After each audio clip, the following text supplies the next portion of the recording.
So good afternoon everyone. एक बार audio confirm करो जो भी ऑनलाइन बैठे हैं, अगर ऑडियो क्लियर आ रहा है सभी को तो।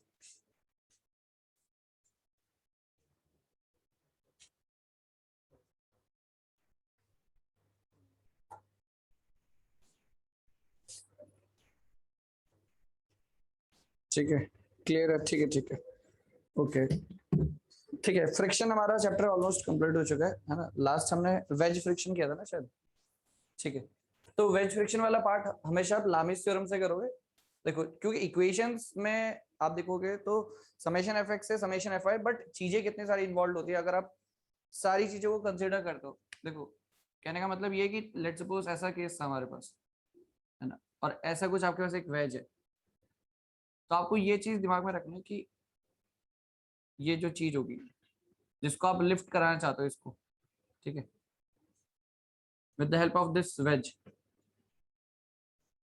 ठीक है, तो जब भी आप फ्री बॉडी डायग्राम बनाओगे तो आपको पता है यहाँ पे फ्रिक्शन फोर्स इन्वॉल्व होगा, एक तरीके से नॉर्मल फोर्स यहाँ पे इन्वॉल्व होगा। इस केस में भी यहाँ पे नॉर्मल फोर्स और एक फ्रिक्शन फोर्स इन्वॉल्व होगा इस तरीके से।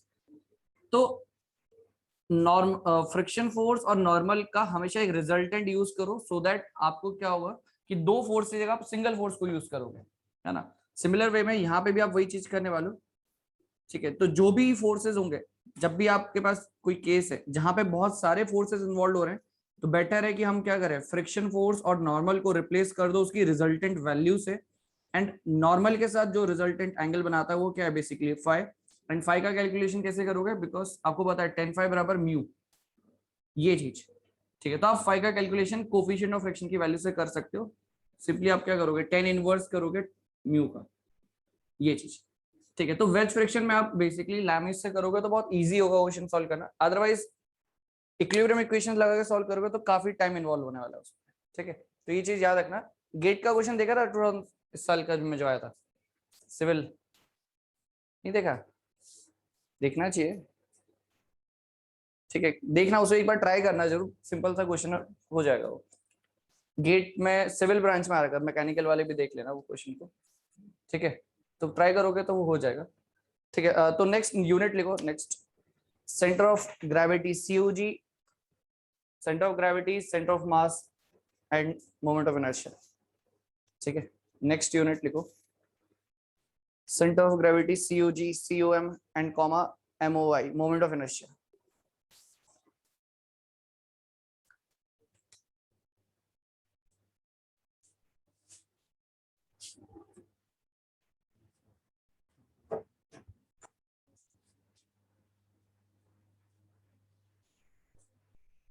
ठीक है, देखो, जब आप सेंटर ऑफ ग्रेविटी की बात करते हो तो सेंटर ऑफ ग्रेविटी क्या है, सेंटर ऑफ ग्रेविटी क्या होता है, किसको बोलते हैं सेंटर ऑफ ग्रेविटी, बताओ। ग्रेविटी बेसिकली हम ग्रेविटेशनल फोर्स, वेट की हम बात कर रहे हैं। मतलब weight of a body is acting at a point. जब आप COG की बात करते हो तो आपने एक पॉइंट डिफाइन किया, आप ऐसे बोलो कि इसका वेट है, ऐसा कुछ, है ना। आपने एक पॉइंट डिफाइन कर रखा बॉडी में कि वहां पे इसका टोटल वेट एक्ट कर रहा है। बट क्या ये एक्चुअली में ट्रू होगा कभी? क्यों ऐसा ट्रू क्यों नहीं हो सकता? हाँ, एक्चुअली क्या है, जो भी आपका बॉडी है, कोई भी सिस्टम है, हमें ये पता है कि जब भी कोई बॉडी की बात कर रहे हो तो बेसिकली उसमें क्या है, नंबर ऑफ मॉलिक्यूल्स बेसिकली है उसमें। नंबर ऑफ मॉलिक्यूल्स बेसिकली क्या एक ही जगह कंसेंट्रेटेड है, ऐसा तो नहीं है पूरी बॉडी में यूनिफॉर्मली डिस्ट्रीब्यूटेड हो चाहे नॉन यूनिफॉर्मली डिस्ट्रीब्यूटेड हो, बट डिस्ट्रीब्यूटेड तो है। जो मॉलिक्यूल्स है, या फिर मैं ऐसे बोलूं डायरेक्टली मास जो है एक्चुअली में वो डिस्ट्रीब्यूटेड है, एक पॉइंट पे कंसेंट्रेटेड नहीं है।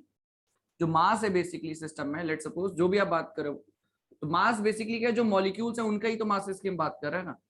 तो जो मास होगा बेसिकली वो डिस्ट्रीब्यूटेड है।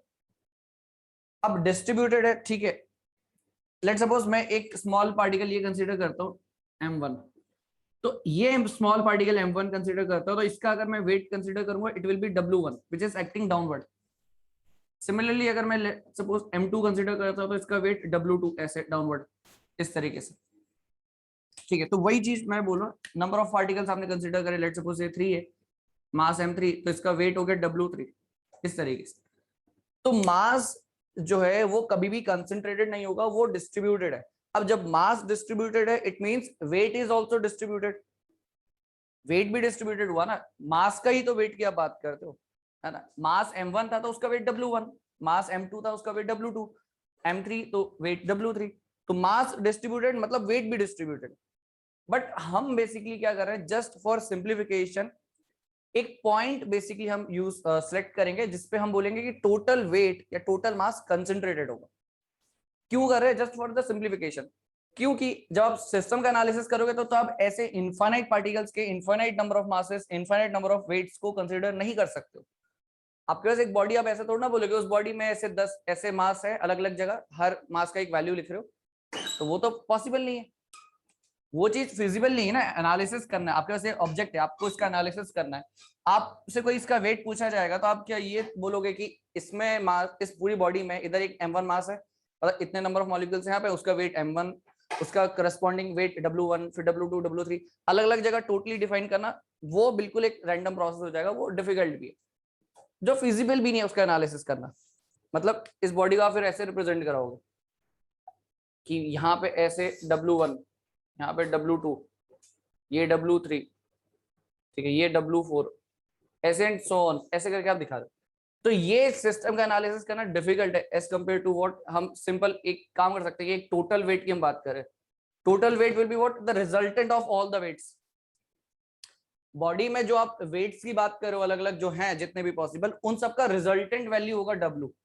वो रिजल्टेंट वैल्यू निकालना बहुत सिंपल है, सबको ऐड कर दो, बट लोकेशन फाइंड आउट करना ये चीज इंपॉर्टेंट है कि वो होगा कहाँ पे, इसकी लोकेशन कहाँ पे होने वाली है, ठीक है। तो हमने क्या बोला, जो मास है इट इज डिस्ट्रीब्यूटेड, बॉडी में डिस्ट्रीब्यूटेड है, एक जगह कंसेंट्रेटेड नहीं है। जब मास डिस्ट्रीब्यूटेड है इसका मतलब है कि उसके करस्पॉन्डिंग, उससे एसोसिएटेड जो चीज होगी वेट, वो भी डिस्ट्रीब्यूटेड है। तो मास डिस्ट्रीब्यूटेड, वेट भी डिस्ट्रीब्यूटेड। अब डिस्ट्रीब्यूटेड चीज होगी तो सबको अगर आप इंडिविजुअली कंसीडर करोगे तो ऑब्वियसली वो सिचुएशन बहुत डिफिकल्ट हो जाएगा एनालिसिस करने में। तो ऑब्वियसली इसका एनालिसिस करना और इसका एनालिसिस करना, तो आपको पता है कि इट इज इजी कि आपको एक सिंपल बॉडी का एक पूरा वेट W पता है। अब ऐसा थोड़ा ना कि आप एक एक पार्टिकल पे जाके उसका मास, उसका वेट, ऐसे ये सब कैलकुलेशन करें, तो वो डिफिकल्ट टास्क हो जाता है।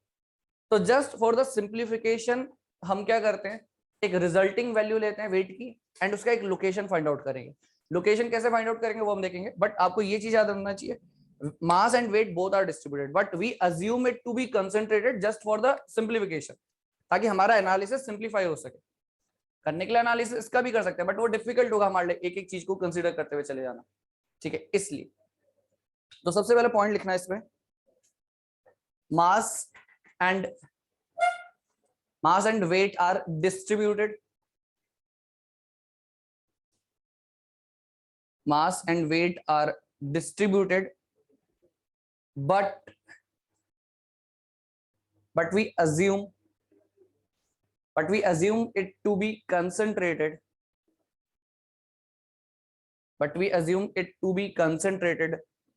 so that our analysis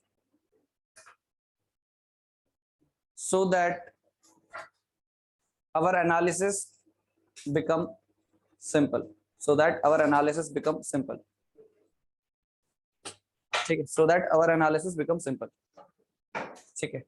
mass distributed, weight distributed, just for the simplification हमने उसको अज्यूम किया कि वो कंसंट्रेटेड है, जो कि एक्चुअली में है नहीं, ठीक है। तो नेक्स्ट इसमें डेफिनेशन लिखो सबसे पहले, COG सेंटर ऑफ ग्रेविटी, ठीक है। COG सबसे पहले इसमें डेफिनेशन लिखो, it is the point at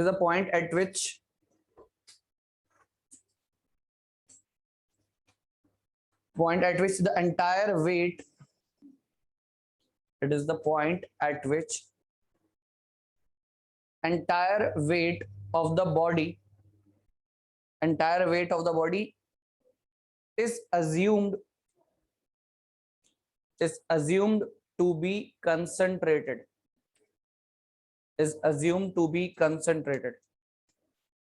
ठीक है। नेक्स्ट लिखो COM centre of mass, next centre of mass, उसमें लिखना it is the point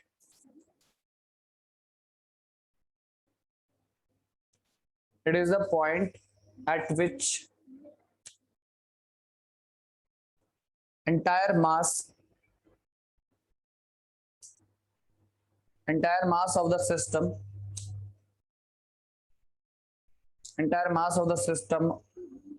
or body is assumed to be concentrated. ठीक है, is assumed to be concentrated. Next point लिखना, note करके लिखो एक पॉइंट, इसमें लिखना for all practical purpose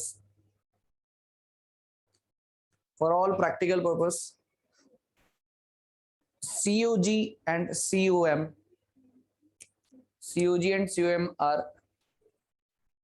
are assumed to be same, that is they coincide. ऐसे लिख लेना आगे, that is they coincide. Actually क्यों होगा? क्योंकि जो ग्रेविटेशनल एक्सेलरेशन है, देखो जब मास की बात करते हैं तो मास का ग्रेविटेशनल एक्सेलरेशन से कोई लेना देना नहीं, बट वेट जो है वो जी पे डिपेंडेंट है। बट हम ये अज्यूम करें कि जी का कोई वेरिएशन नहीं होगा जब आप बॉडी का एनालिसिस कर रहे हो। तो जब जी का वेरिएशन नहीं है तो फिर सीओजी और सीओएम बेसिकली एक ही पॉइंट पर लाई करेंगे। ठीक है, आगे करके ऐसे लिख लेना ब्रैकेट में, because there is no variation of g, because there is no variation of g, because there is no variation of G. ठीक है, नेक्स्ट लिखो पॉइंट सेंट्रॉइड। नेक्स्ट पॉइंट लिखो सेंट्रॉइड। किसको बोलते हैं सेंट्रॉइड?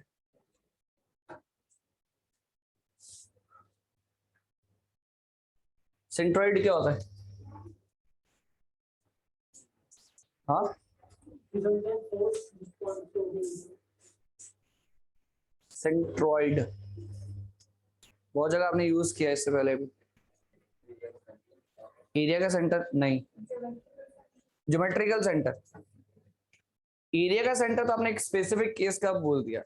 ज्योमेट्री का सेंटर, अब वो ज्योमेट्री लाइन हो, एरिया हो, वॉल्यूम हो, सेंट्रॉइड बेसिकली क्या है? ज्योमेट्रिकल सेंटर होता है ना? तो इसमें एक पॉइंट लिखना सेंट्रॉइड में, it is a geometrical centre, it is a geometrical center and the geometry can be volume comma area comma line।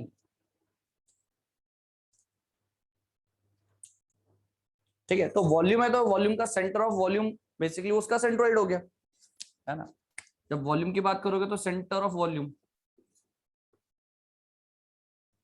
ठीक है, centre of area, centre of line, basically ये सब क्या है? ये सेंट्रॉइड ही है सब। तो centroid is just a geometrical centre, geometry can be volume, area and the line.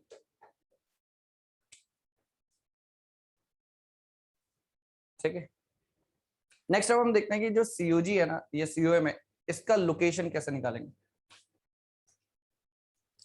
ठीक है,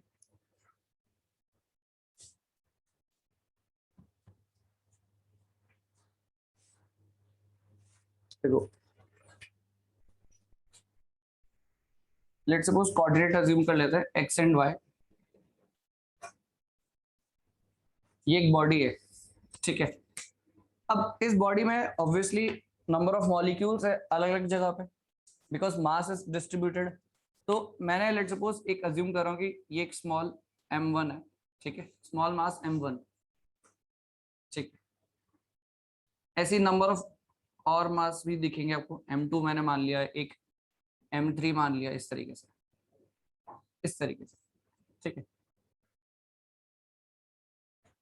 ठीक, इस तरीके से। तो इसको ऐसा करते हैं, ये m1 ये पास कर दो, 2 3, ठीक है, इस तरीके से। तो m1 जो है ये y कोऑर्डिनेट से डिस्टेंस पे है x1 x2 and this is x3, ठीक है, ये चीज।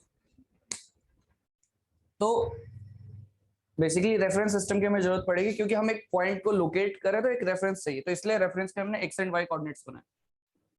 तो मैंने पूरी बॉडी में ऐसे छोटे छोटे मास कंसीडर कर लिए, ऐसे नंबर ऑफ मासेस होंगे, ठीक है, हम जस्ट 3 ले रहे हैं। तो लेट सपोज ये m1 है, तो इसके करस्पॉन्डिंग इसका जो वेट होना चाहिए, एसोसिएटेड वेट, इसका w1 होना चाहिए, इसका w3 होना चाहिए, और ये w2। अच्छा, वेट तो वर्टिकली डाउनवर्ड लगता है, ये तो हमें पता है, वेट वर्टिकली डाउनवर्ड लगता है। ऐसे नंबर ऑफ वेट्स होंगे, हमने तो सिर्फ 3 केस लिए ना, m1 m2 m3, ऐसे m अप टू इन्फिनिटी जितने भी मॉलिक्यूल्स है उस हिसाब से आप ले सकते हो। तो वैसे ही आपके नंबर ऑफ वेट्स भी और होंगे। तो मुझे अगर रिजल्टिंग वैल्यू निकालना है वेट का, तो क्या करूंगा मैं, क्या करना चाहिए, सबको ऐड करना है सिंपली। ऐड इसलिए कर सकते हैं बिकॉज सब आपको पता है ये सारे फोर्सेस क्या है, पैरेलल है। तो ये फोर्सेस पैरेलल है तो डायरेक्टली ऐड हो जाएंगे। ठीक है, ये फोर्सेस सारे पैरेलल होंगे एक दूसरे के, क्योंकि सबका डायरेक्शन तो वर्टिकली डाउनवर्ड ही रहने वाला है, ये चीज। तो अगर मुझे रिजल्टिंग वैल्यू चाहिए W की, तो it is nothing but W1 plus W2 plus W3। ये ठीक, ये निकल जाएगी, इसमें कोई बड़ी बात नहीं। बट लोकेशन कैसे फाइंड आउट करें W का, इसका लोकेशन कैसे फाइंड आउट होगा, ये कहां पे एक्चुअली एक्ट कर रहा होगा। अब इसको आप ना थोड़ा वैसा देखो, W1 एक फोर्स, W2 एक फोर्स, W3 एक फोर्स, ऐसे number of forces. Weight is just a force, gravitational force होता है ना।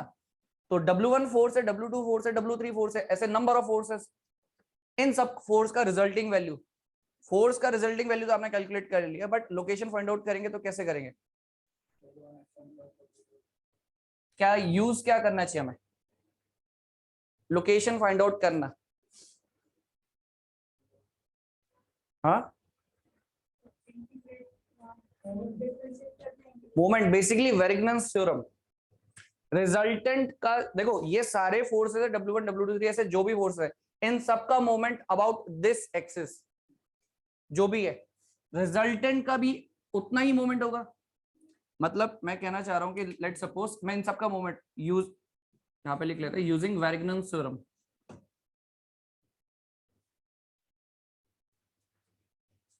लेट सपोज इसका रिजल्टेंट का कोई लोकेशन मैं यहाँ पे डिसाइड कर देता हूँ कि ये बीच में कहीं है। ठीक है, रिजल्टेंट वैल्यू जो होगी, इसको मैं ऐसे अज्यूम कर रहा हूँ, ये है रिजल्टिंग वैल्यू। और रिजल्टिंग वैल्यू ना, रिजल्टिंग वैल्यू का जो डिस्टेंस है यहां से, it is nothing but the x bar. ठीक है, एक्स बार मैं अज्यूम कर रहा हूँ। ठीक है, एक्स बार। तो रिजल्टेंट जो मोमेंट बनाएगा अबाउट दिस वाई एक्सिस, सारे फोर्स मिलके उतना ही मोमेंट बनाएंगे, यही वेरिग्नन्स थ्योरम होता है। बस वहीं से तो हमें लोकेशन मिल जाएगा। तो W into let suppose x bar, ये क्या है, बेसिकली रिजल्टिंग वेट का moment about the y axis. It will be equals to what, moment of all the forces, W1 W2 W3 up to n, जितना भी है, उन सबका moment about this y axis, it will be equal. तो हम ऐसे लिखेंगे W1 into x1 plus W2 into x2 plus W3 into x3 and so on. ठीक है, तो x बार का लोकेशन आपको क्या मिलेगा,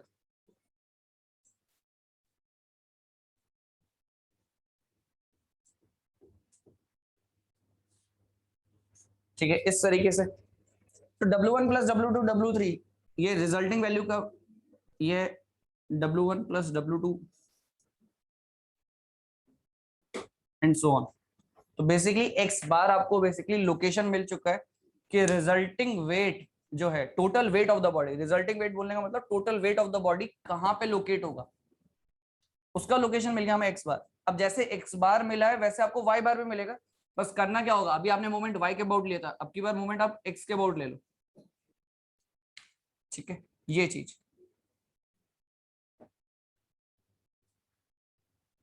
ठीक है, तो ये चीज आपको याद रखनी है। तो यहां से आपको ये लोकेशन तो मिल जाता है। ठीक है, तो सिमिलर वे में y बार का डायरेक्टली वैल्यू लिख लेता हूँ। y बार की अगर हम बात करते हैं तो y bar will be W1 x y1 W2 y2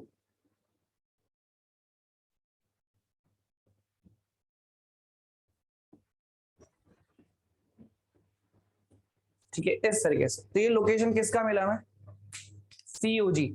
COG basically वो पॉइंट है जहां पे आपका entire wait of the body, हम ये अज्यूम करके चले कि entire wait of the body act कर रहा होगा एक पर्टिकुलर पॉइंट पे। तो x बार y बार हमें जो लोकेशन मिला है वो COG का लोकेशन मिला है। ठीक है, ये चीज, तो x bar y bar basically location of COG है।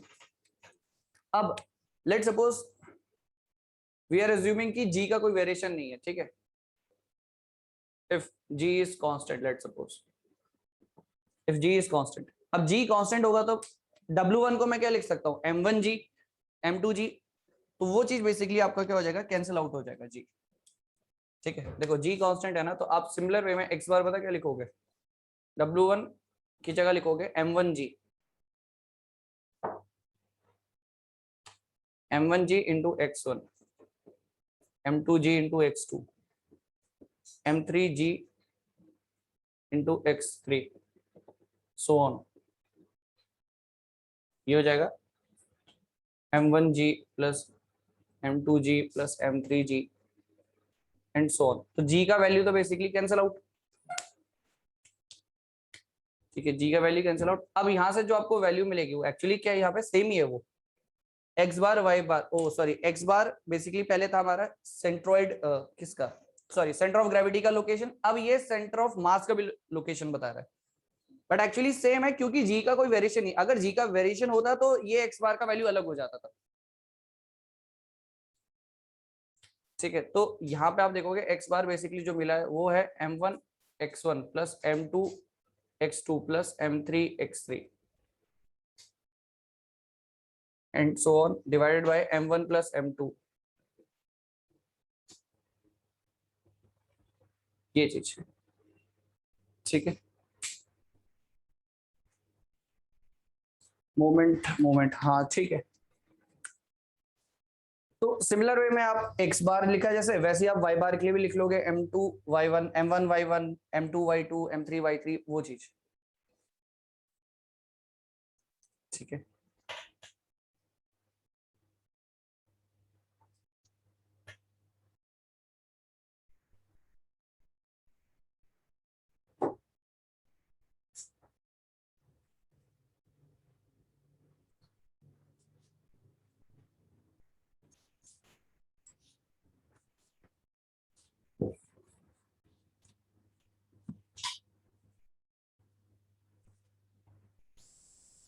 ठीक है, तो देखो मास को अगर आप देखोगे तो मास को हम ऐसे भी रिप्रेजेंट कर सकते हैं, डेंसिटी इनटू वॉल्यूम, ठीक है, डेंसिटी इनटू वॉल्यूम रिप्रेजेंट कर सकते हैं। And if we are assuming कि डेंसिटी इज कांस्टेंट,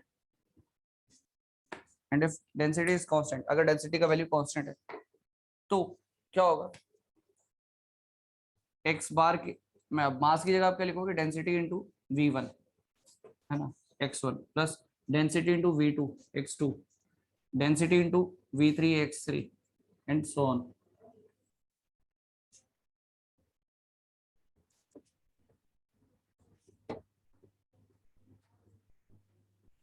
ठीक है, ये चीज, तो यहां से डेंसिटी अगेन कैंसिल आउट।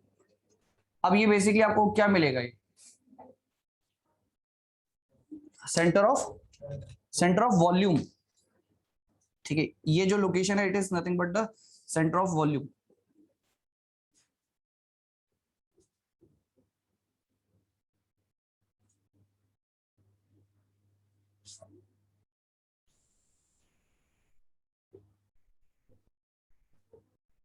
ठीक है, इस तरीके से V1 x1 V2 x2 plus V3 x3 divided by V1 plus V2 plus V3, ये चीज, ये क्या है, it is representing the centre of volume, ठीक है।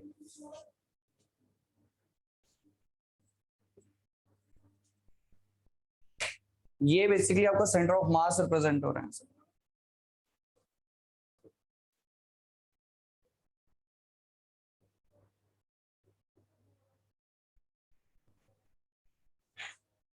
ठीक है, ये चीज।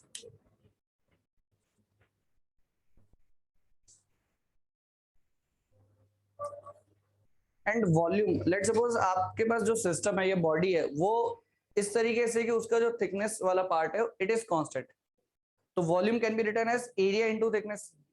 एंड अगर हम ये अज्यूम करें कि थिकनेस कांस्टेंट है, तो फिर यहाँ पे क्या होगा, वॉल्यूम की जगह आप लिखोगे एरिया इनटू थिकनेस, थिकनेस वाला part cancel out, then that particular thing will represent the centre of area, ठीक है। एंड मोस्टली हमारा वही यूज होगा और कुछ यूज होना नहीं है।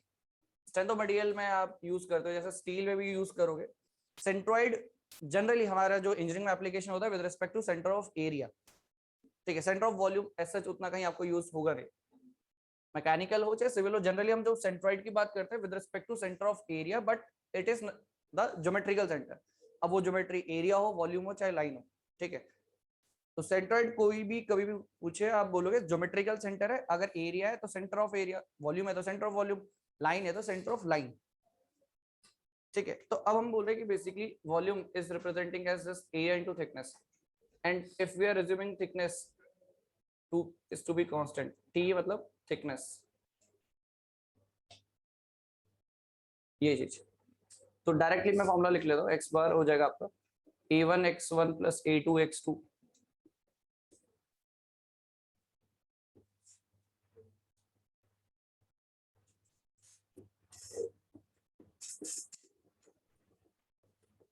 ठीक है। तो ये क्या आपका सेंटर ऑफ एरिया,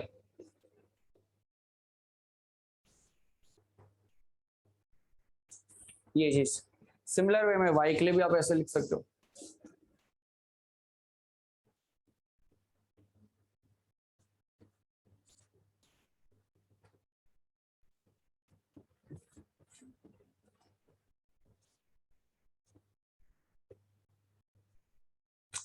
ठीक है। तो सेंटर ऑफ एरिया हो गया, और यही बेसिकली हमें फॉर्मूला यूज भी करना है, और इसमें क्वेश्चंस भी अभी तक गेट वाइज इसी से ही पूछे सेंटर ऑफ एरिया के, ठीक है। मतलब मैकेनिकल सिविल दोनों में कई बहुत बार क्वेश्चन पूछे हुए।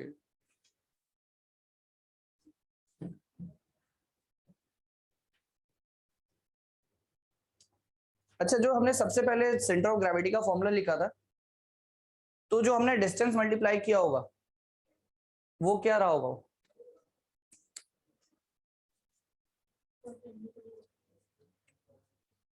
हमने सबसे पहले क्या इनिशियली सबसे पहले क्या माना था? एक स्मॉल मास।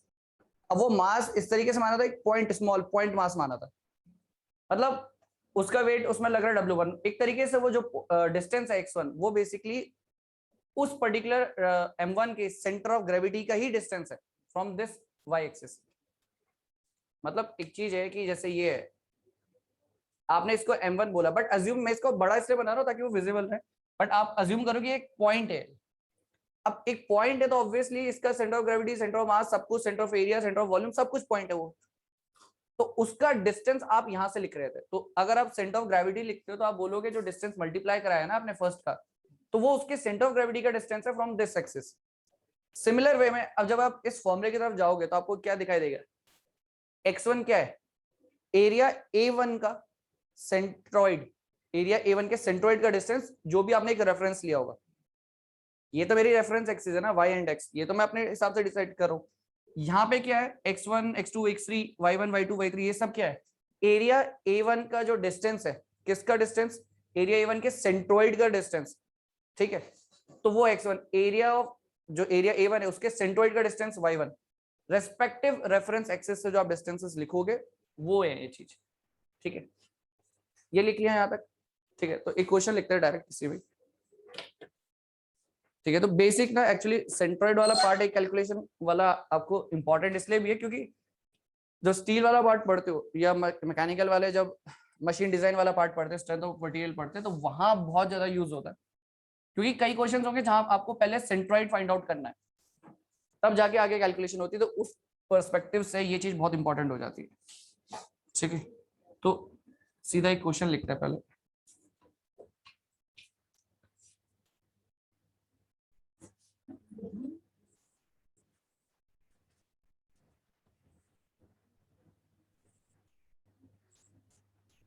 ठीक है।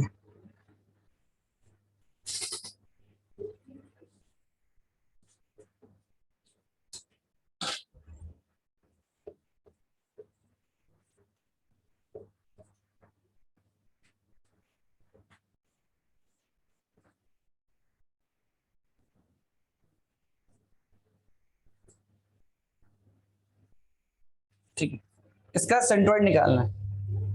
सेंट्रोइड निकालो, सीयूजी निकालो, सीयूएम निकालो, बट सबसे इंपॉर्टेंट चीज, सबसे पहले स्टेप क्या है? रेफरेंस डिसाइड कर लेना। क्योंकि जब भी आप माइंड में एक चीज देखो ना, जब भी आप किसी की लोकेशन बता रहे हो तो पहले ये तो डिसाइड करो आप कहां से लोकेशन बता रहे हो उसकी। तो लोकेशन आप फाइंड आउट कर रहे हो सेंट्रोइड का, इस टी सेक्शन के सेंट्रोइड का लोकेशन फाइंड आउट कर रहे हो, बट सबसे पहले रेफरेंस।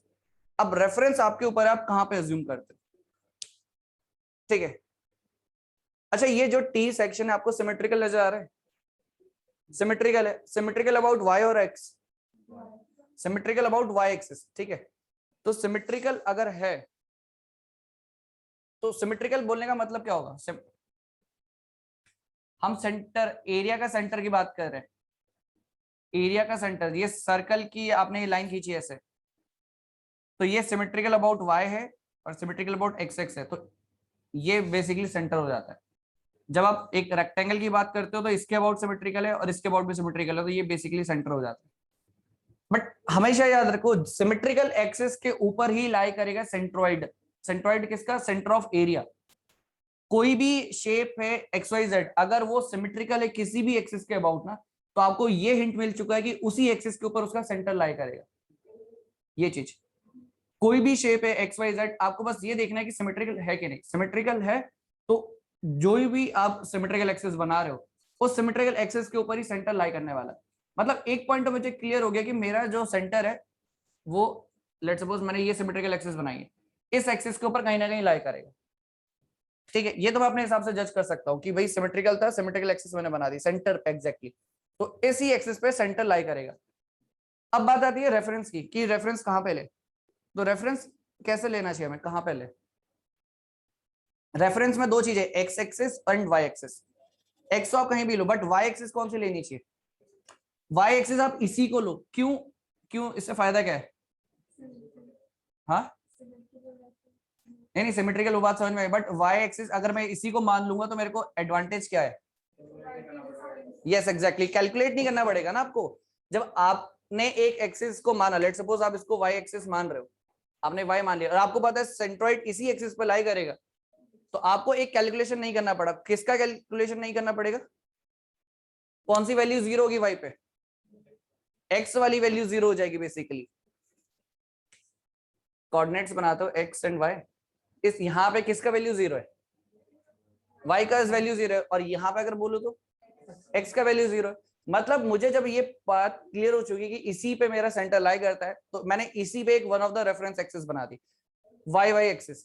तो वाई वाई एक्सिस बना दिया, मतलब मुझे एक्स कोऑर्डिनेट फाइंड आउट करने की जरूरत ही नहीं है, मुझे सिर्फ फाइंड आउट करना वाई एक्सिस, वाई मतलब वाई वाला कोऑर्डिनेट।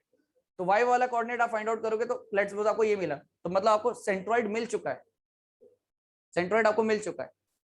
अदरवाइज अगर मुझे ये ना बताओ, तो मैं तो जब भी सेंट्रोइड की बात करूंगा तो आप बोला जाएगा कि एक्स कोऑर्डिनेट बताओ, वाई कोऑर्डिनेट बताओ पहले तो। क्यों? लेट सपोज अगर आपने रेफरेंस यहां से लिया, रेफरेंस ये भी लिया जा सकता है, ये है मेरा रेफरेंस एक्स एंड वाई, यहां से इस रेफरेंस के बेसिस पे आप कैलकुलेशन करोगे तो सेंट्रोइड का एक्स कोऑर्डिनेट भी आएगा, वाई कोऑर्डिनेट भी आएगा, ठीक है। तो वो चीज नहीं करनी है, हमें क्वेश्चन को सिंपल रखना है। तो हमेशा सबसे पहले आपको ये चीज चेक करनी है कि सिमेट्रिकल किसके अबाउट है। जिसके अबाउट भी सिमेट्रिकल है तो वही, जो जिस एक्सिस के अबाउट सिमेट्रिकल है ना, उसको आप एक one of the reference axis consider कर लो। एडवांटेज ये कि क्या होगा, आपको एक कैलकुलेशन कम करना पड़ जाएगा, ये चीज है, ठीक है। तो लेट सपोज आपने क्या करा, ये आपके पास ये चीज हो चुकी है सिमेट्रिकल एक्सिस, इस पे आपको पता है कि यहाँ पे इसका सेंटर लाई करेगा, ठीक है। तो ये आपने वाई वाई एक्सिस अज्यूम कर ली। अब एक्स एक्स आपके ऊपर है कि आप यहाँ बॉटम पे कंसीडर करो या अप पे कंसीडर करो, वो आपके ऊपर है। लेट सपोज हमने बॉटम पे कंसीडर कर लिया, ठीक है, बॉटम पे हमने कंसीडर कर लिया। बॉटम से कंसीडर किया तो अब जो भी कैलकुलेशंस होंगी विद रिस्पेक्ट टू बॉटम होगी, वाई टॉप से करोगे तो विद रिस्पेक्ट टू टॉप होगा, ठीक है। सॉल्व करके बताओ जरा क्या आएगा सेंट्रोइड। फॉर्मूला आपके सामने, यहाँ पे टी सेक्शन में दो पार्ट है, ठीक है। लेट सपोज इसको मैं वन कंसीडर करता हूँ, इसको सेकंड कंसीडर करता हूँ, तो first part and the second part. Formula आप यहाँ पे आपके सामने ही है।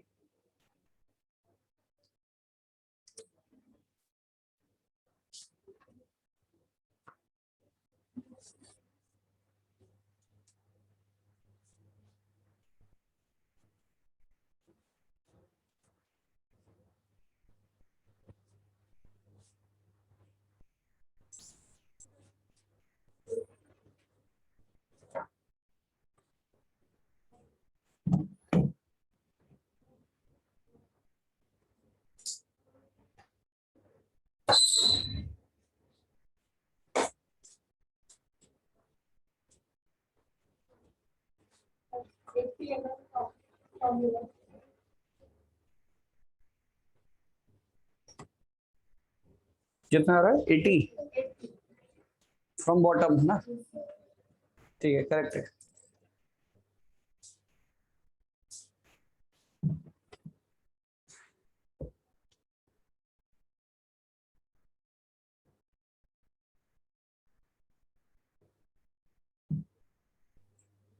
ठीक है देखो हमें किसका कैलकुलेशन करना है यहाँ पे, सिर्फ वाई बार का, क्योंकि एक्स बार तो हमारा जीरो है क्योंकि सेंटर वाई एक्सिस के ऊपर ही लाई कर रहा है। तो वाई बार का कैलकुलेशन करना है। सबसे पहले हमने इसको 1 कंसीडर किया तो इसका एरिया A1 क्या लिखोगे, 100 into 20, this is area A1। Into क्या लिखना होता है y1, y1 बेसिकली क्या है, एरिया A1 के सेंट्रोइड का distance from the reference axis. Reference axis आपके पास ये, तो एरिया A1 का सेंट्रोइड कहां पे होगा, ये 20 है ना, 20 का हाफ 10, तो ये 10 प्लस ये कितना है ना 100 प्लस 10 ये चीज, फिर plus area A2 100 into 20 again,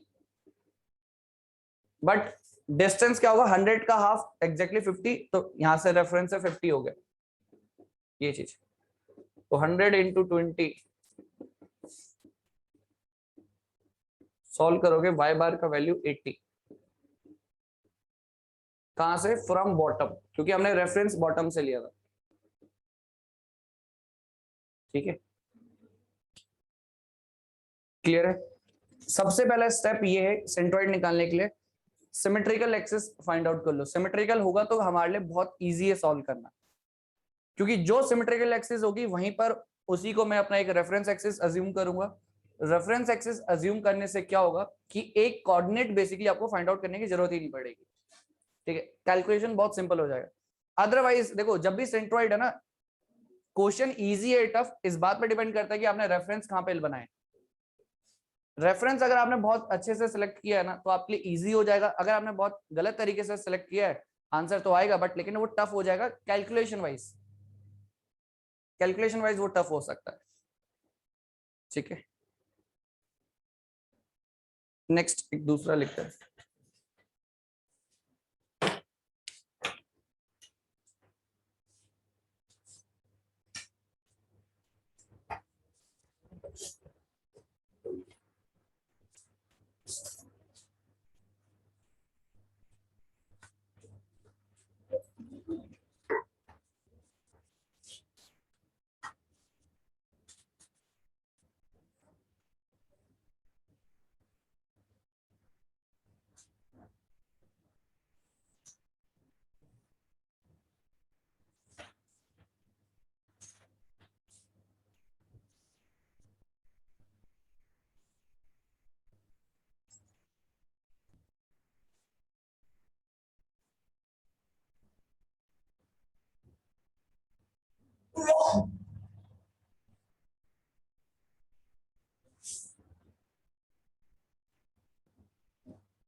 ठीक है सॉल्व करो कितना आएगा इसका।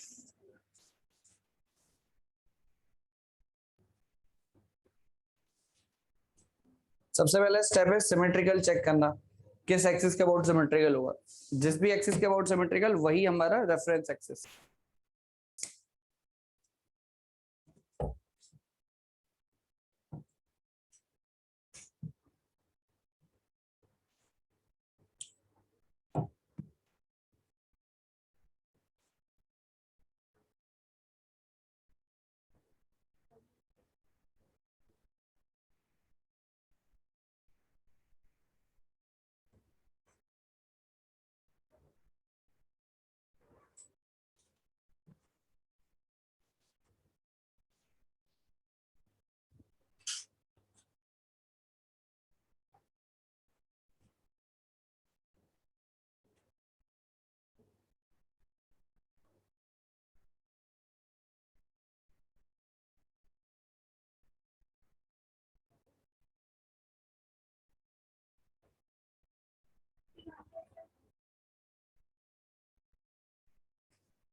बॉटम और टॉप।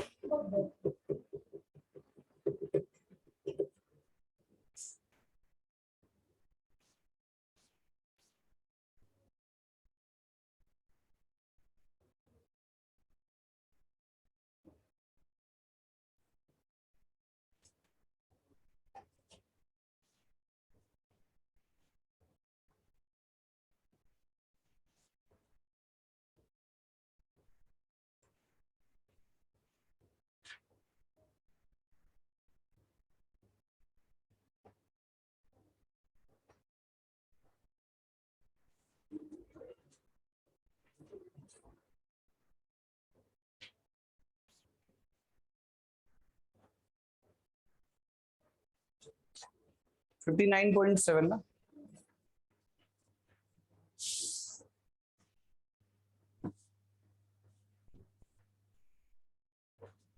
ठीक है, देखो लेट्स सपोज आप इसको अज्यूम करते हो this is first, this is second, this is third. ठीक है, हमें पता है सिमेट्रिकल एक्सिस सेंटर से लेके हम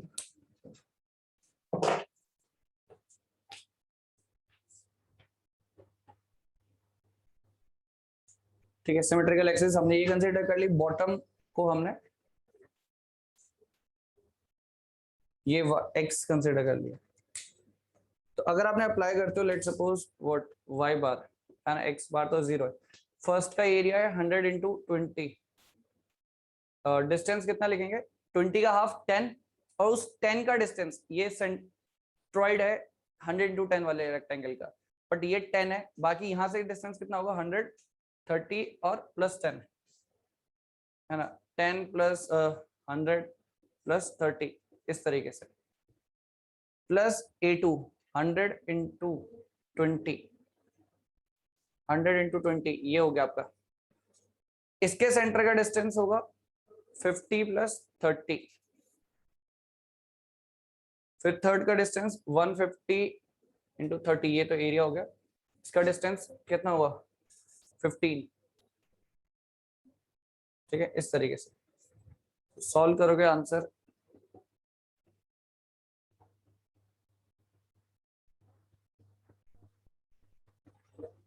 ठीक है 59.7।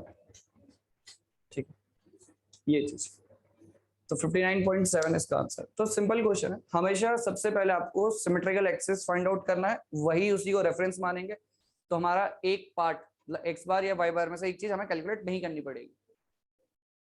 ठीक है, तो ये तो सिमेट्रिकल है, बट अगर अनसिमेट्रिकल केस आएगा तो आपको दोनों ही निकालने पड़ेंगे। ठीक है, वो केस लिखते हैं। ठीक है, तो ये 59.7 फ्रॉम द बॉटम है, फ्रॉम बॉटम।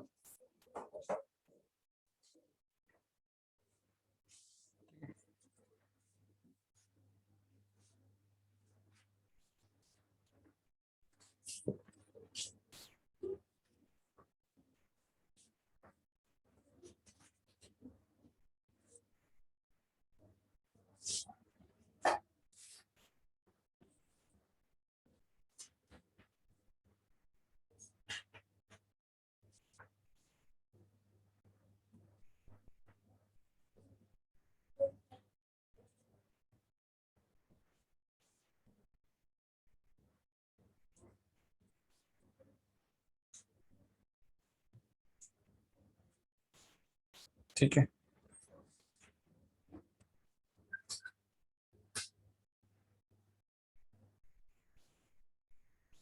ये चीज है, एक्स बार वाई बार निकालो।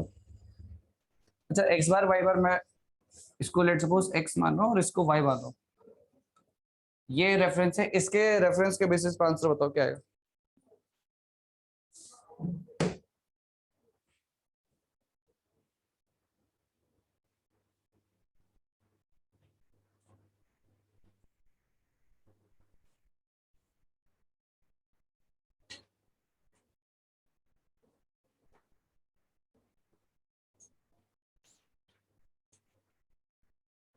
नीचे 40 40।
और एक 12.5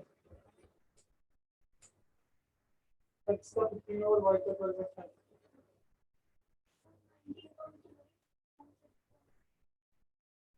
19.28 एक्स बार सही है। एक्स बार 19.28, वाई बार 13.9।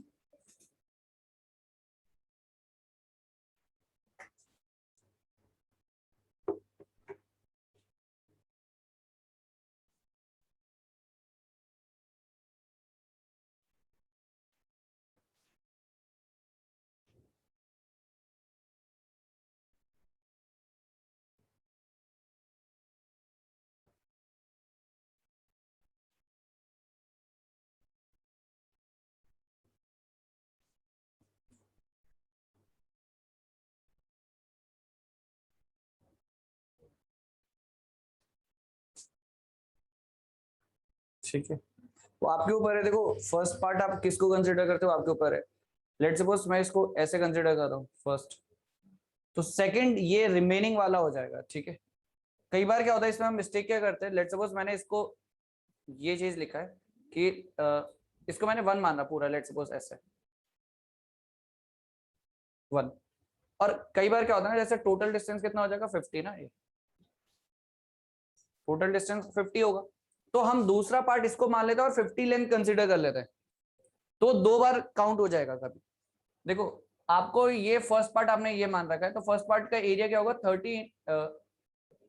30 क्या ये 45 बेसिकली, है ना। तो लेट सपोज ये आपको पूरा ही लेंथ दे रखा था ऐसा।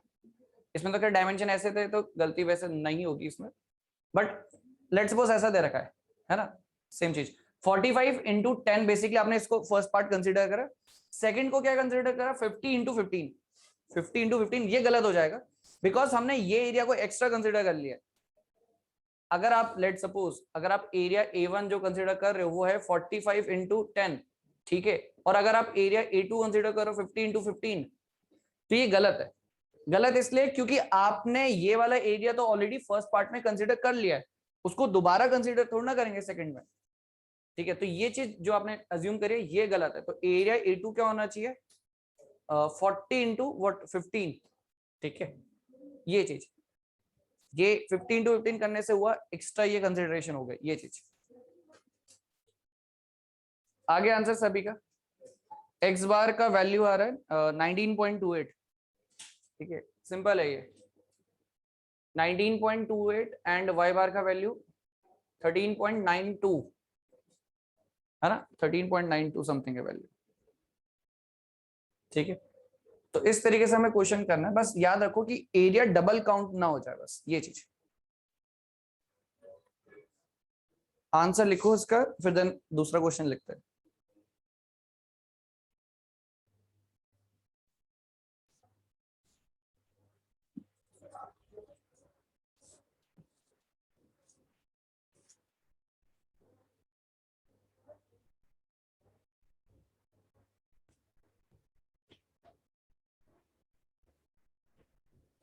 ठीक है, इसको लिख लेना, आंसर लिख लेना बस ये, फिर कैलकुलेशन कर लेना आराम से। नेक्स्ट क्वेश्चन लिखो, a disk of radius are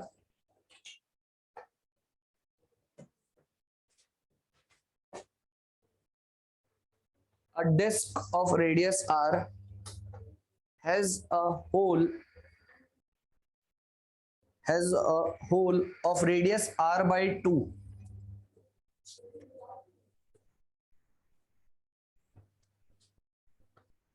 cut out as shown in figure, cut out as shown in figure। ठीक है, फिर आगे लिखना the centroid of the remaining disc, centroid of remaining disc, bracket में लिखो shaded portion, shaded portion at a radial distance, at a radial distance from the center O,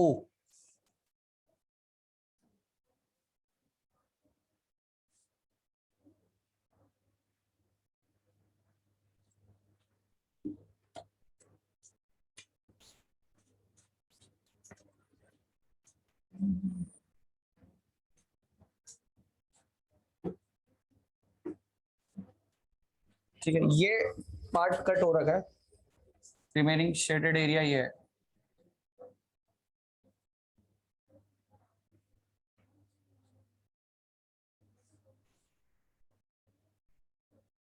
centre ये है O,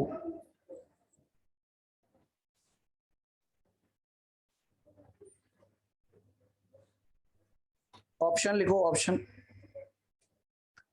option A लिखना r/2, option A r/2, option B r/3, r/2 option, फिर है r/3, फिर है r/6, फिर है r/8, ठीक है, option A, option B,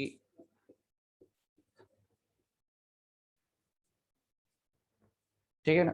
question में आपको क्या दिया है, एक डिस्क दिया है, रेडियस r, r किसका मतलब पूरे वाला कंप्लीट डिस्क का, और जो कट आउट हुआ है वो है r/2, मतलब इसका सेंटर ऐसा कुछ होगा और इसका रेडियस है r/2, बट इसका रेडियस क्या है, इट इज r, ऐसा कुछ आपको दिया, इसका सेंट्रोइड निकालना है।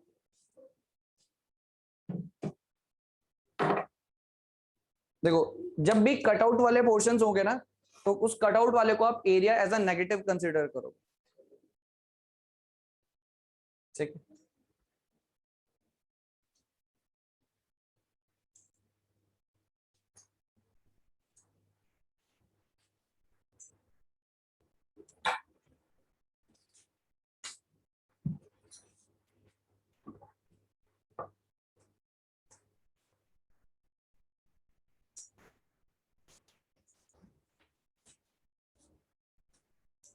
क्या ये सिमेट्रिकल है,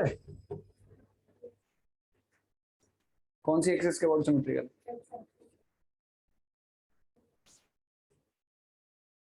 क्योंकि सिमेट्रिकल अगर हमें दिख रहा है इट मींस हमारा क्वेश्चन बहुत इजी हो गया, अगर सिमेट्रिकल नहीं दिख रहा है तो फिर क्वेश्चन नहीं होगा सर।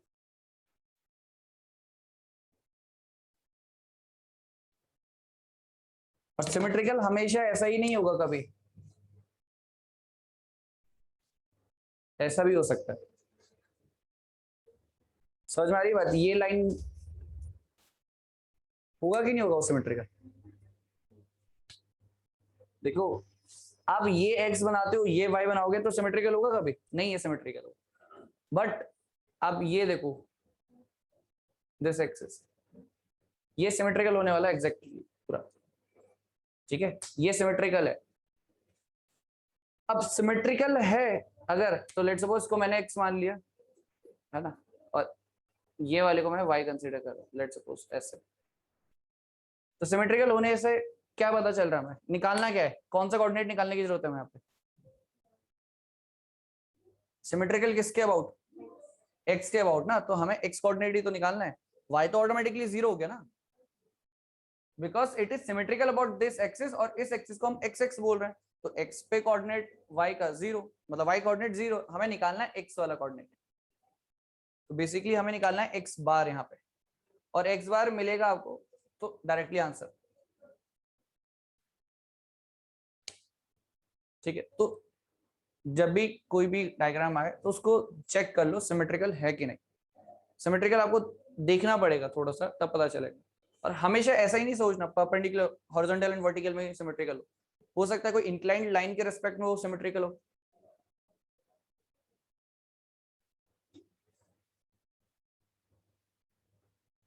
है ना, इसका सेंटर यहाँ कहीं होगा, लेट सपोज को ओ डैश बोल रहा हूँ, इस वाले सर्कल का सेंटर ओ डैश और ये ओ से मिलती हुई लाइन बेसिकली हमारा होगा symmetrical axis, x x. x बार निकालना है तो एरिया A1 कंसीडर करो पूरे डिस्क को। देखो आपको x बार निकालना ना, एरिया A1 कंसीडर होगा कंप्लीट डिस्क का, एरिया A2 कंसीडर होगा विद नेगेटिव साइन इस वाले चीज का जो कट आउट हो चुका है यहां से। एरिया A1 लेंगे हम कंप्लीट डिस्क।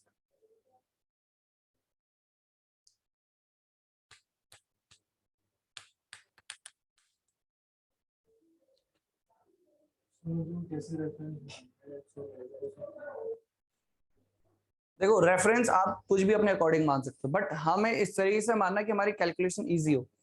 कैलकुलेशन इजी तभी होगी जब आपको कोई एक रेफरेंस ऐसे ही मिले जो सिमेट्रिकल हो। ये चीज याद रखो, आपको सबसे पहला काम है सिमेट्रिकल एक्सिस ढूंढनी है। ऐसी कोई एक्सिस या ऐसी कोई लाइन बेसिकली जो गिवन डायग्राम को दो सिमेट्रिकल पार्ट्स में डिवाइड करती है। अगर आपको ऐसी लाइन मिल जाती है तो आपका कैलकुलेशन बहुत सिंपल हो जाएगा।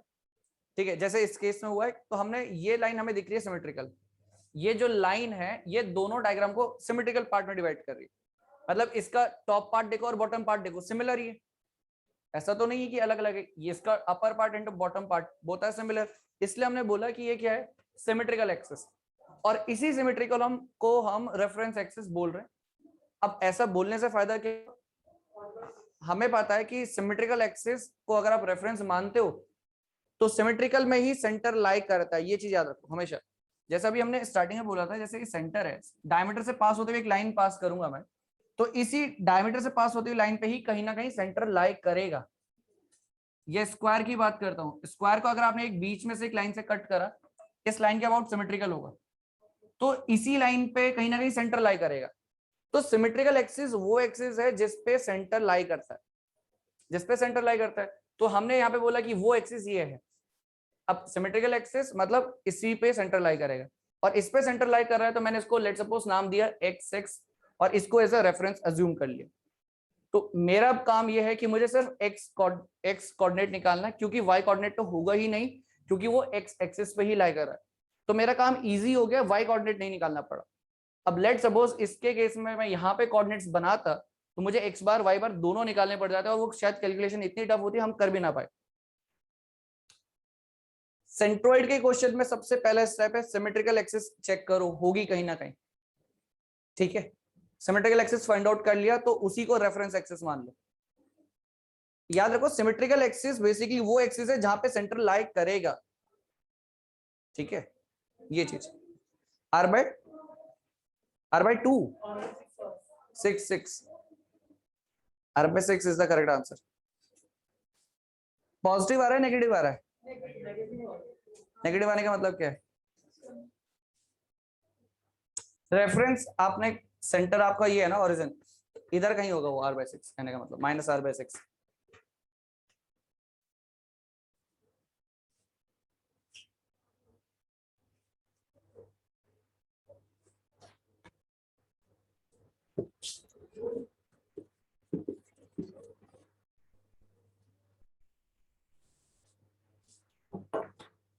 देखो x बार निकालना है यहाँ पे, तो x बार के लिए area A1 into x1 plus area A2, x2 ये फॉर्मूला भी यूज कर रहे हैं। बट एरिया A2 याद रखो कौन सा पार्ट है, जो कट आउट पार्ट है। तो जो कट आउट पार्ट है तो वो क्या होगा, with a negative sign, with a negative sign. Negative sign इसका एरिया क्या होगा, πr/2 का स्क्वायर। πr² होता है ना बेसिकली फॉर्मूला सर्कल, तो πr/2। देखो x बार एरिया A1 क्या होगा, πr², जो पूरा कंप्लीट डिस्क है, इनटू x1। x1 क्या की वैल्यू, x1 की वैल्यू क्या होगी 0। यस करेक्ट, बिकॉज आपका तो सेंटर यहीं पर ही है, सर्कल का भी सेंटर यहीं पर है, और जो रेफरेंस का जो ओरिजिन है वो भी वहीं पर ही है, तो वहां पर डिस्टेंस क्या हो गया 0। ठीक है, यहाँ पे डिस्टेंस है 0, प्लस नहीं होगा, यहाँ पे माइनस होगा because area E2 is negative. तो यहाँ पे आप लिखोगे πr/2 का square into distance x2। x2 distance कितना होगा यहाँ पे, r/4। कहां से ले रहे हैं हम डिस्टेंस, यह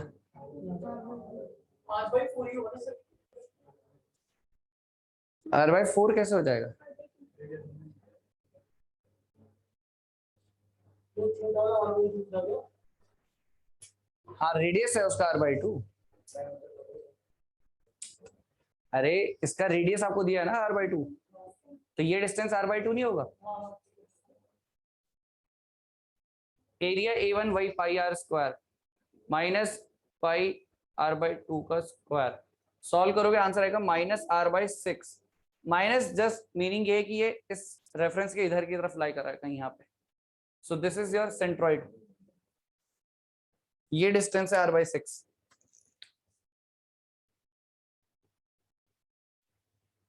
ठीक है, सिविल में ही पूछा था आई थिंक गेट में।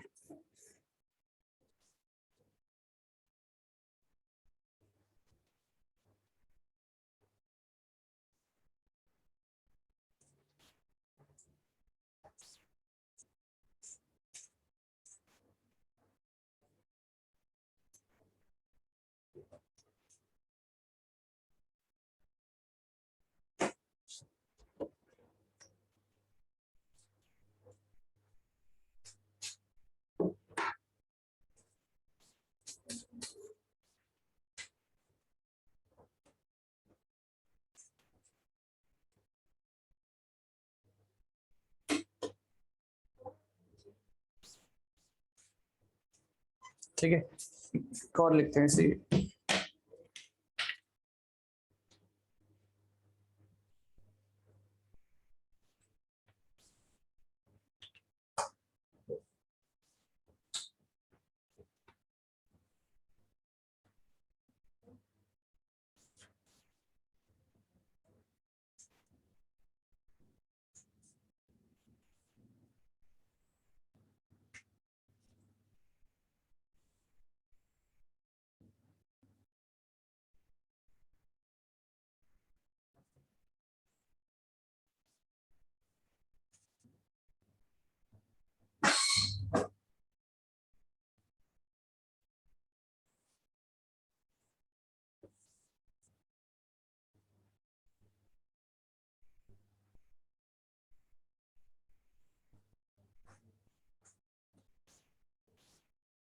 Centroid of the shaded part आपको निकालना है।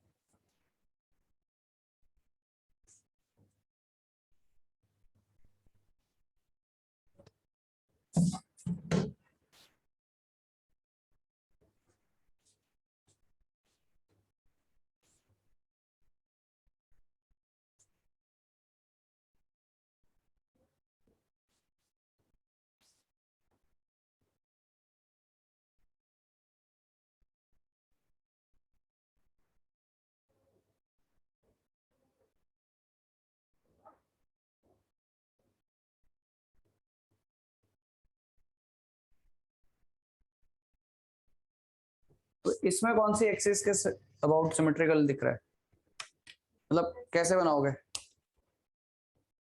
आपको बस ये देखना है सबसे पहले सिमेट्रिकल कोई एक्सिस ऐसी हो सकती है यहाँ पे, मतलब ऐसी कोई लाइन हो सकती है जो इसको दो पार्ट्स में डिवाइड करी हो, सिमिलर इक्वल पार्ट्स में। सेंटर वाला है ना, हॉरिजॉन्टल लाइन। बेसिकली इसके अपर एंड पे देखो, लोअर एंड पे देखो, सेम चीज दिखती है, तो सिमेट्रिकल एक्सिस हो गया ना ये। Let's suppose this is x. अच्छा वाई कहाँ लेना चाहिए आपकी मर्जी, कहीं भी ले सकते हो, सेंटर पे लो चाहे बिल्कुल एक्सट्रीम एंड पे लो, आपके ऊपर है। ठीक है, आपकी मर्जी, चाहे आप सेंटर पे लो चाहे यहाँ एक्सट्रीम एंड पे ले लो, वो आपके ऊपर। बट सिमेट्रिकल एक्सिस मिल गई। ठीक है,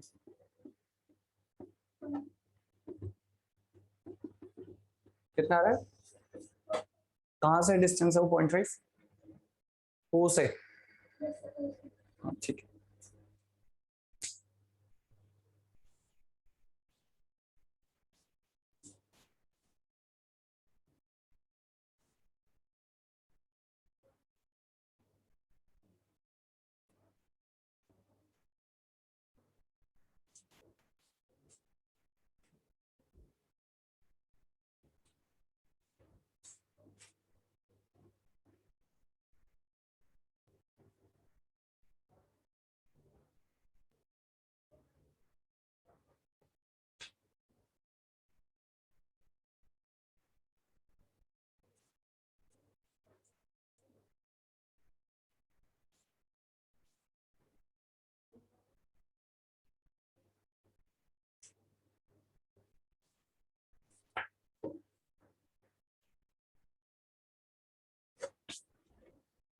ठीक है,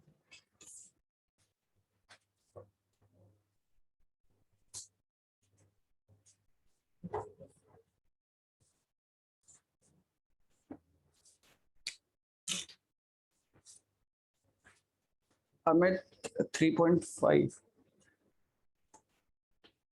हाँ 3.5 होगा अगर आप यहां से कंसिडर करते हो, ठीक है, क्योंकि यहां से कंसिडर करोगे तो ये डिस्टेंस है आपका 0.5, ठीक है, बट अगर आप यहां से कंसिडर करते हो इट विल बी 3.5, ठीक, सही है, 3.5 भी सही है, बट पूछा कहां से उस पर डिपेंड करता है, ठीक, ठीक है। इसके बाद में नोट करके दो चीज लिख लेना, दो फॉर्मूले इंपॉर्टेंट है।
ठीक है, इसमें फॉर्मूला लिख लेना ये,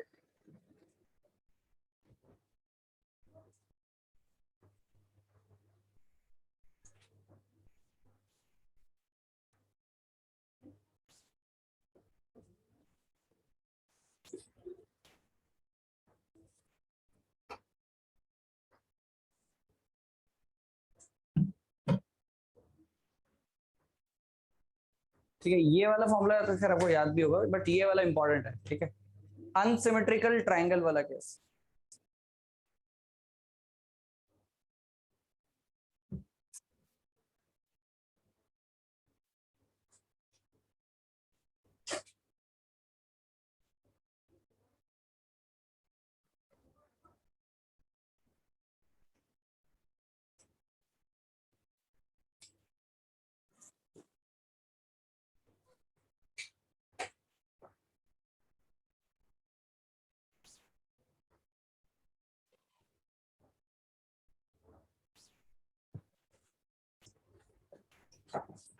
ठीक,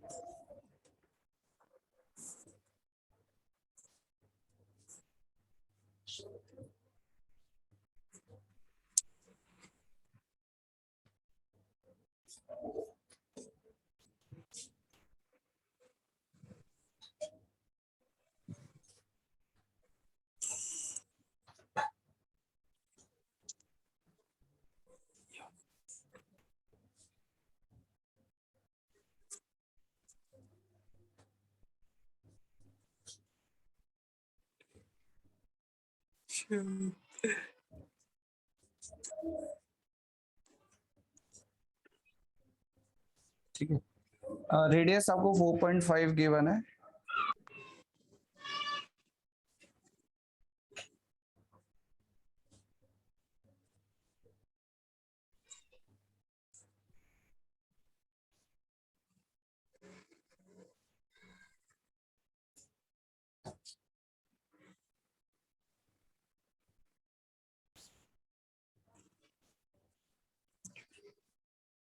एंड ये 1.5 सेंटीमीटर आपको गिवन है,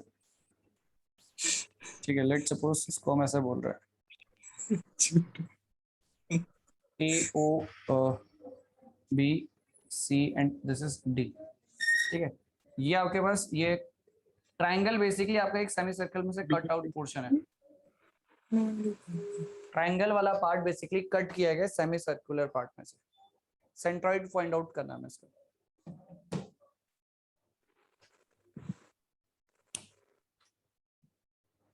सबसे पहले तो x बार इसका कोऑर्डिनेट निकालो, क्या आएगा?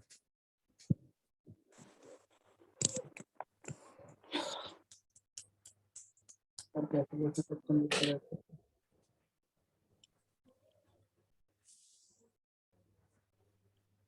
अरे हो जाएगा, फिर बहुत जवाब भी कर देते हैं।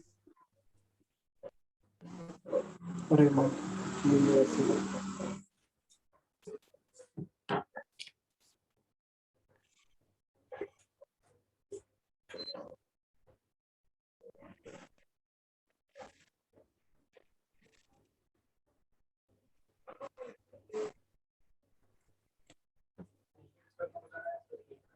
हाँ,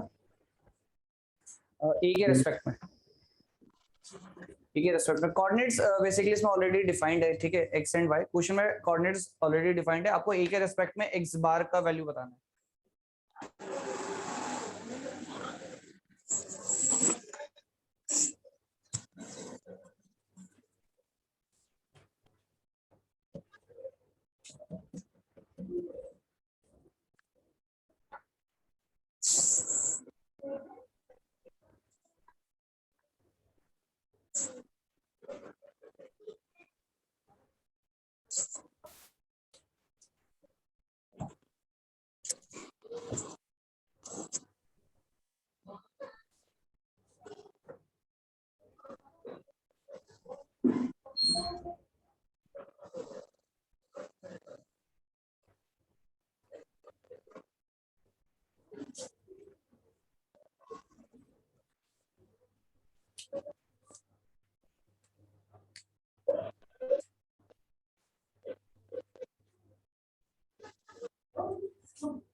इसका सेंट्रोइड क्या लेते हैं सर?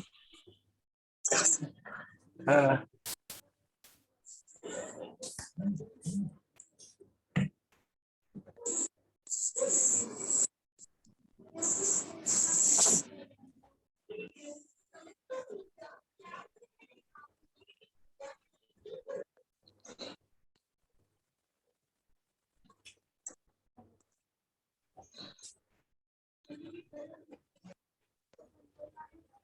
हम्म, 1.9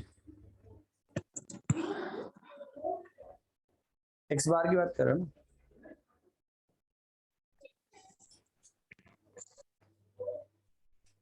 ठीक है,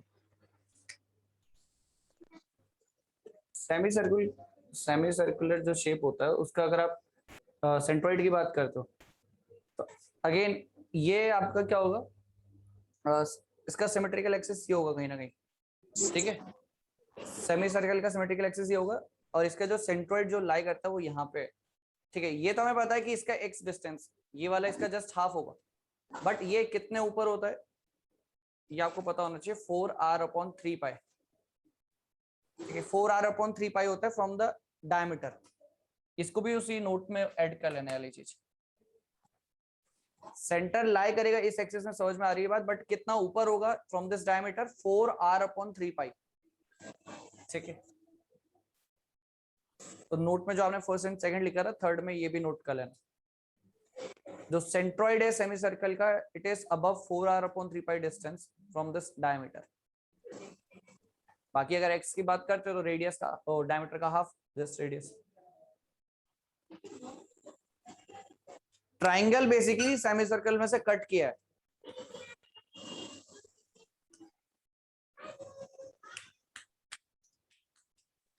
radius of a semi circle आपको 4.5 गिवन है, radius of a semi circle 4.5, answer क्या आ रहा है? नहीं, 3.7 आ रहा है, हाँ करेक्ट है Amit, 3.7 is correct, 3.74 something, it is correct. अब कहां पे मिस्टेक कर रहे हो देखो आप,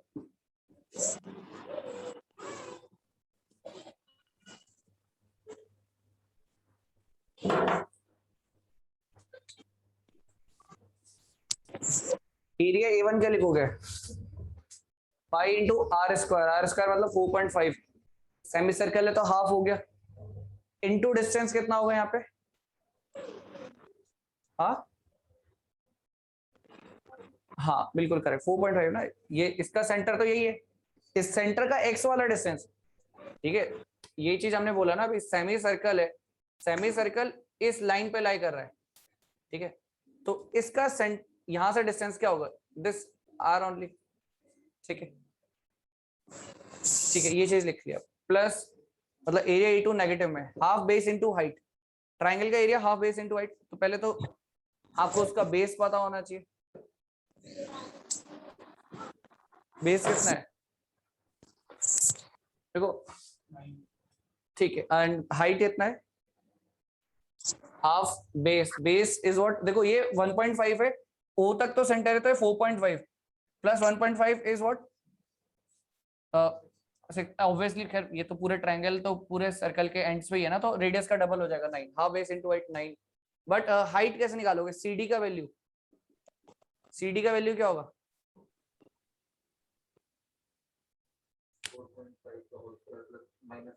देखो एक काम कर सकते हैं, ये चीज यहां से लेकर यहां तक क्या है 4.5 बिकॉज रेडियस है वो, ये 1.5 आपको पता है, CD आप इजीली निकाल सकते हो ना, अंडर रूट 4.5 का स्क्वायर माइनस 1.5 का स्क्वायर, यहां से जो भी वैल्यू आएगी वो आप यहाँ रख लोगे,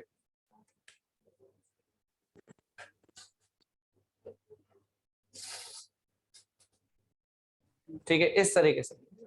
ये तो हो गया आपका area of a triangle with a negative sign, ठीक है। ट्रायंगल का सेंट्रोइड का डिस्टेंस फ्रॉम ए क्या लिखोगे,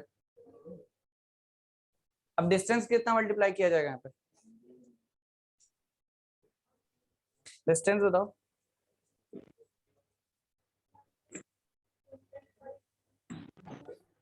फॉर्मूला दोबारा से देखो जो हमने लिखा है किस तरीके से लिखा है,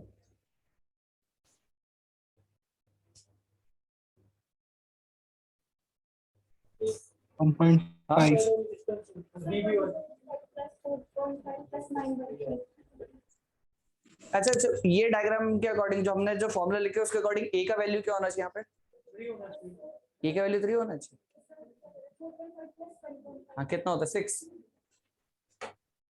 अरे ये हमने ये बनाया था ना, देखो ट्रायंगल का जो ये वाला है वर्टेक्स, ये डिस्टेंस को हमने ए बोला था, तो यहाँ पे ए का वैल्यू क्या है 4.5 प्लस 1.5 6, टोटल कितना है, टोटल को हमने बी बोला है ना, तो a plus B, A is your 6, A का वैल्यू 6 है और टोटल तो 9 है, डिवाइडेड बाय 3, इसको सॉल्व करोगे नीचे एरिया बाई,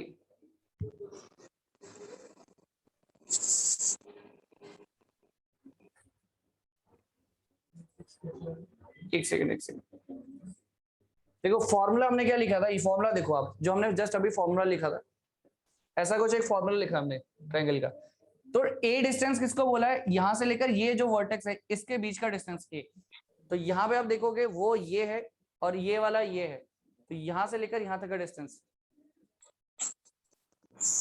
तो ये 1.5 AO तो बेसिकली रेडियस है ना, तो radius plus 4.5 is nothing but 6, ये चीज, तो ए पार्ट वो होता है जो यहां से आप स्टार्ट करें और यहां तक ये डिस्टेंस ए, और बाकी रिमेनिंग टोटल तो बी है, तो ए प्लस बी डिवाइडेड बाई 3, तो यहां से सॉल्व करोगे तो 3.74 समथिंग आ रहा है आंसर, है ना, ठीक,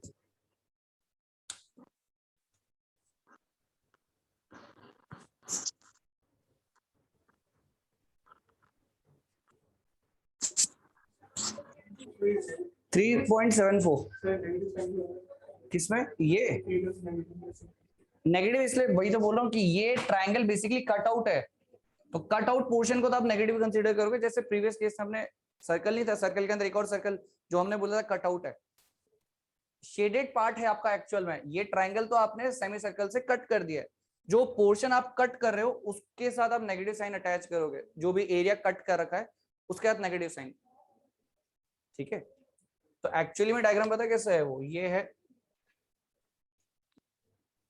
सिर्फ इतना डायग्राम है, ये ट्रायंगल तो कट आउट है, ठीक है, तो जब भी आप फॉर्मूला यूज करते हो तो जितने भी कट पोर्शन है उसको नेगेटिव साइन के साथ लिखोगे। वाई बार का वैल्यू 2.65। अमित करेक्ट, सही है।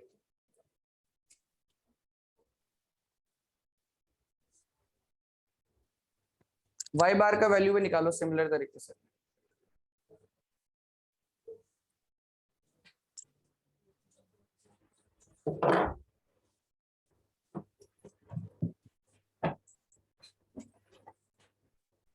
अलग कर दूंगा इसको मैं सर।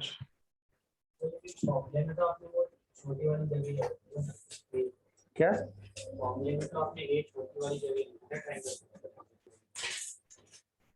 छोटी वाली जगह मत समझा नहीं मैं। फिर आपने लिखा a + b/3। हाँ हाँ, तो फिर उसमें a तो छोटी वाली जगह की नहीं नहीं, देखो ट्रायंगल मैंने ऐसे बनाया। अब इसको देखो, ये चीज कल मैं इसको ऐसे बना दूं, यहाँ पे a ये है और इस केस में a ये है, तो a छोटा बड़ा कुछ भी हो सकता है। समझ गए ये वाली चीज? डिपेंड ये करता है कि ये पॉइंट किधर है। तो यहां से लेकर यहां तक का डिस्टेंस, ये पॉइंट कौन है, इससे जस्ट नीचे ये वाला। तो यहाँ पे तो बस इतना है, बट इस केस में थोड़ा ऐसा है लंबा सा। ठीक है, वाई बार आ गया 2.65 ना। ठीक है,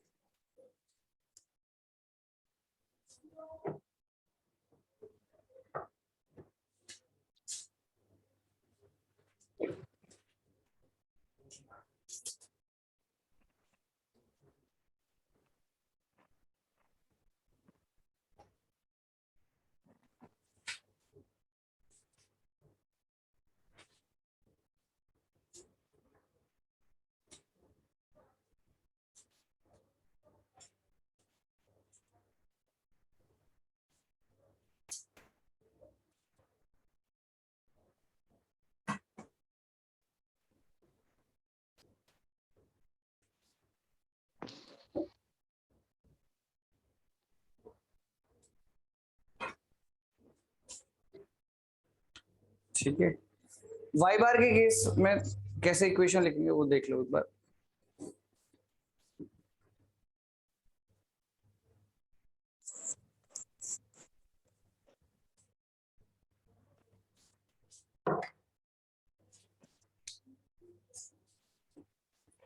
एरिया सेम 4.5 का स्क्वायर, ये 2 इंटू डिस्टेंस कितना होगा यहाँ पे 4r/3 पाई है ना, 4r/3 पाई।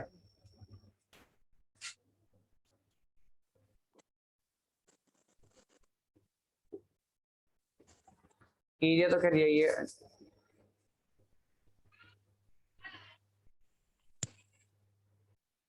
ये एरिया हो गया, यहाँ पे डिस्टेंस कितना आएगा h/3। h कितना है यहाँ पे लेकिन, अच्छा h cd है ना, h तो cd का जो भी वैल्यू आ रहा है, ठीक है, cd/3 ऐसा लिख दिया मैंने वो। बाकी तो ये एरिया a1 - a2 करोगे, तो वाई बार का वैल्यू 2.65। ठीक है, तो इस तरीके के क्वेश्चन पूछे जा सकता है ये चीज। ठीक है, वो ट्राइंगल अनसिमेट्रिकल ट्राइंगल वाला फॉर्मूला जरूर याद रखना।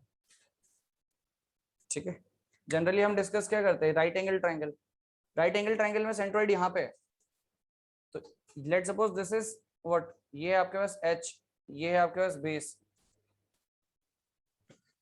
तो ये डिस्टेंस यहाँ से क्या है h/3, बट यहाँ से डिस्टेंस क्या है ये b/3, ये चीज। तो राइट एंगल ट्राइंगल तो सिंपल है, सबको पता है, बट अनसिमेट्रिकल ट्राइंगल के केस में वो चीज फॉर्मूला बहुत ज्यादा इंपॉर्टेंट है।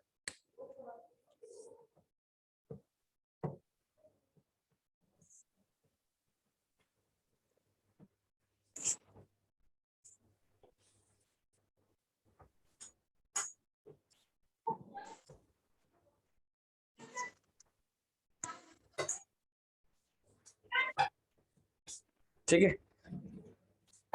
तो ये तो बेसिक सेंट्रोइड वाला पार्ट है। नेक्स्ट लिखो मोमेंट ऑफ इनर्शिया।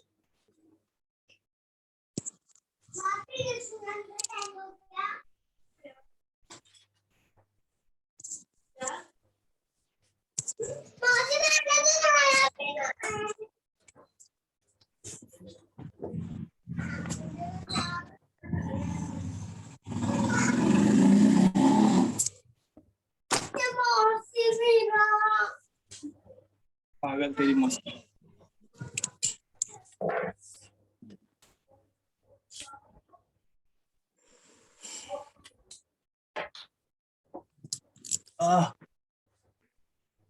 इनर्शिया किसको बोलते हैं?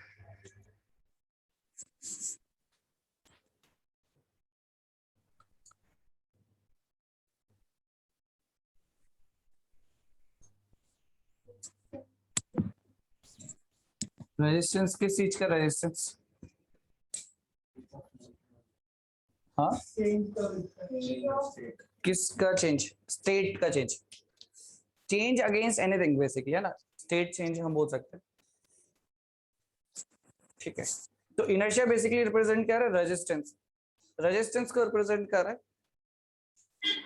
ठीक है, अब रेजिस्टेंस अगर आप बात करते हो तो देखो, सिंपली अगर लीनियर मोशन हो रहा है, ठीक है, लीनियर मोशन है, मतलब इनर्शिया का हम मीनिंग ये बोल रहे हैं कि इट रिप्रेजेंट्स इनर्शिया का मीनिंग,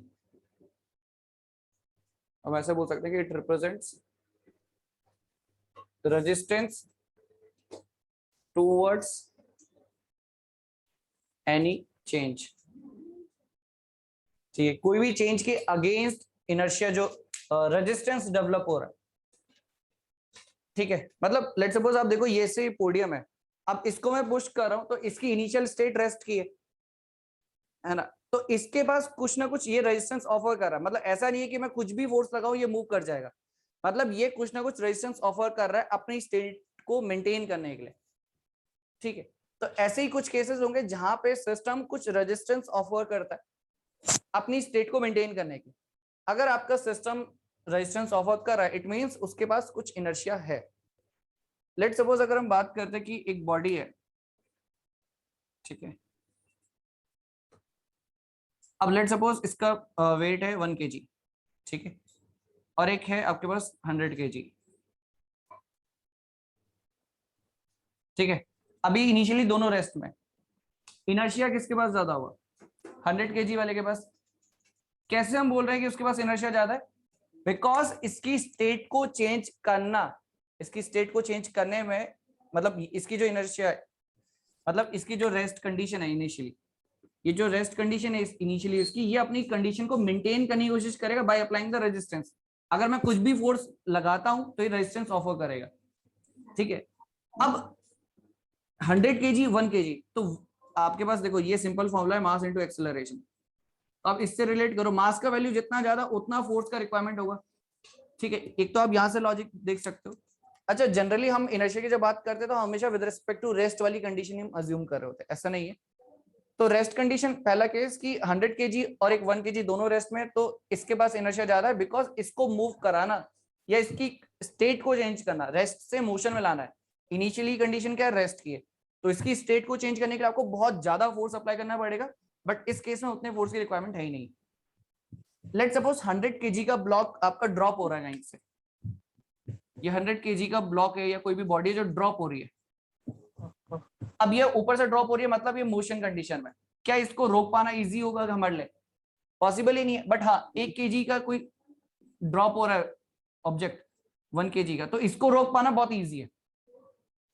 ठीक है, तो वही चीज है जब ये 100 kg वाला ब्लॉक कोई भी कंडीशन में हो, चाहे रेस्ट में हो चाहे मोशन में हो, तो रेस्ट में है तो इसकी रेस्ट कंडीशन को चेंज करना भी डिफिकल्ट है, और अगर यही 100 kg वाला मोशन में है तो इसकी मोशन वाली कंडीशन को भी चेंज करना डिफिकल्ट है। ठीक है, इनर्शिया का मतलब जनरली हम ये समझते हैं कि विद रिस्पेक्ट टू रेस्ट, वो नहीं है। इनिशियली जो स्टेट है उसको चेंज करना डिफिकल्ट है। इसकी इनिशियल स्टेट क्या? रेस्ट। अभी यहाँ पे ये क्या? इनिशियल स्टेट मोशन की है, इसकी इनिशियल स्टेट जो कि मोशन की है, इसको रोक पाना, मतलब इसको आप रेस्ट कंडीशन पे लेकर आ रहे हो या इसकी कंडीशन को बदलने की कोशिश कर रहे हो, तो वो बहुत ज्यादा डिफिकल्ट हो जाएगा, क्योंकि उसके पास इनर्शिया बहुत ज्यादा है। इनर्शिया इज जस्ट कि वो अपनी ओरिजिनल स्टेट को मेंटेन करने की कोशिश कर रहा है और हम उसकी ओरिजिनल स्टेट को चेंज करने की कोशिश कर रहे हैं। तो कभी भी कोई भी ऑब्जेक्ट है, अगर आप उसकी ओरिजिनल कंडीशन को चेंज करते हो तो आपको क्या ओवरकम करना है? इनर्शिया को ओवरकम करना पड़ेगा उस बॉडी के। ठीक है, चाहे वो रेस्ट में हो चाहे वो मोशन में हो।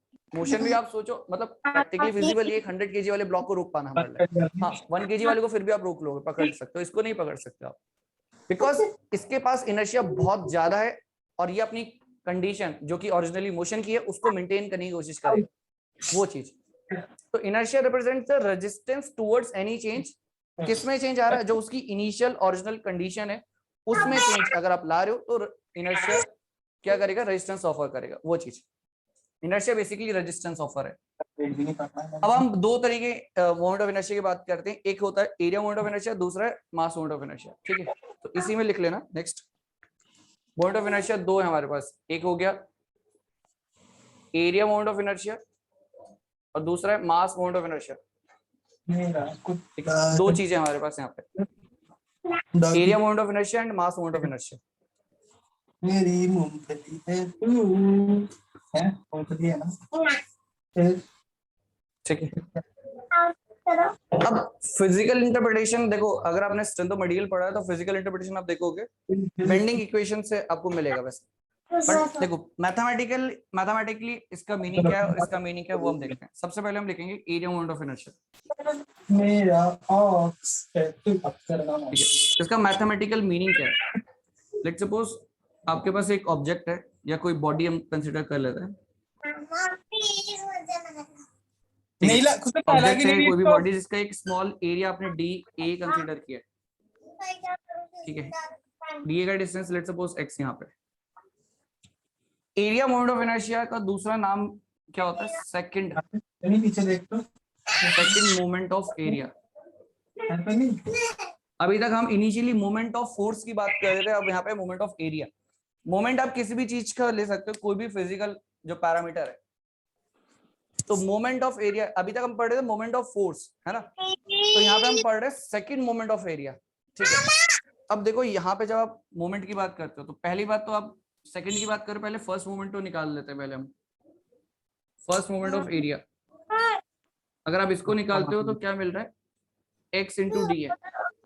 लेट्स सपोज ये x डिस्टेंस था, इस स्मॉल एरिया का first moment about this y axis will be x into D है। सेकंड मोमेंट अगर आप निकालते हो लेट्स सपोज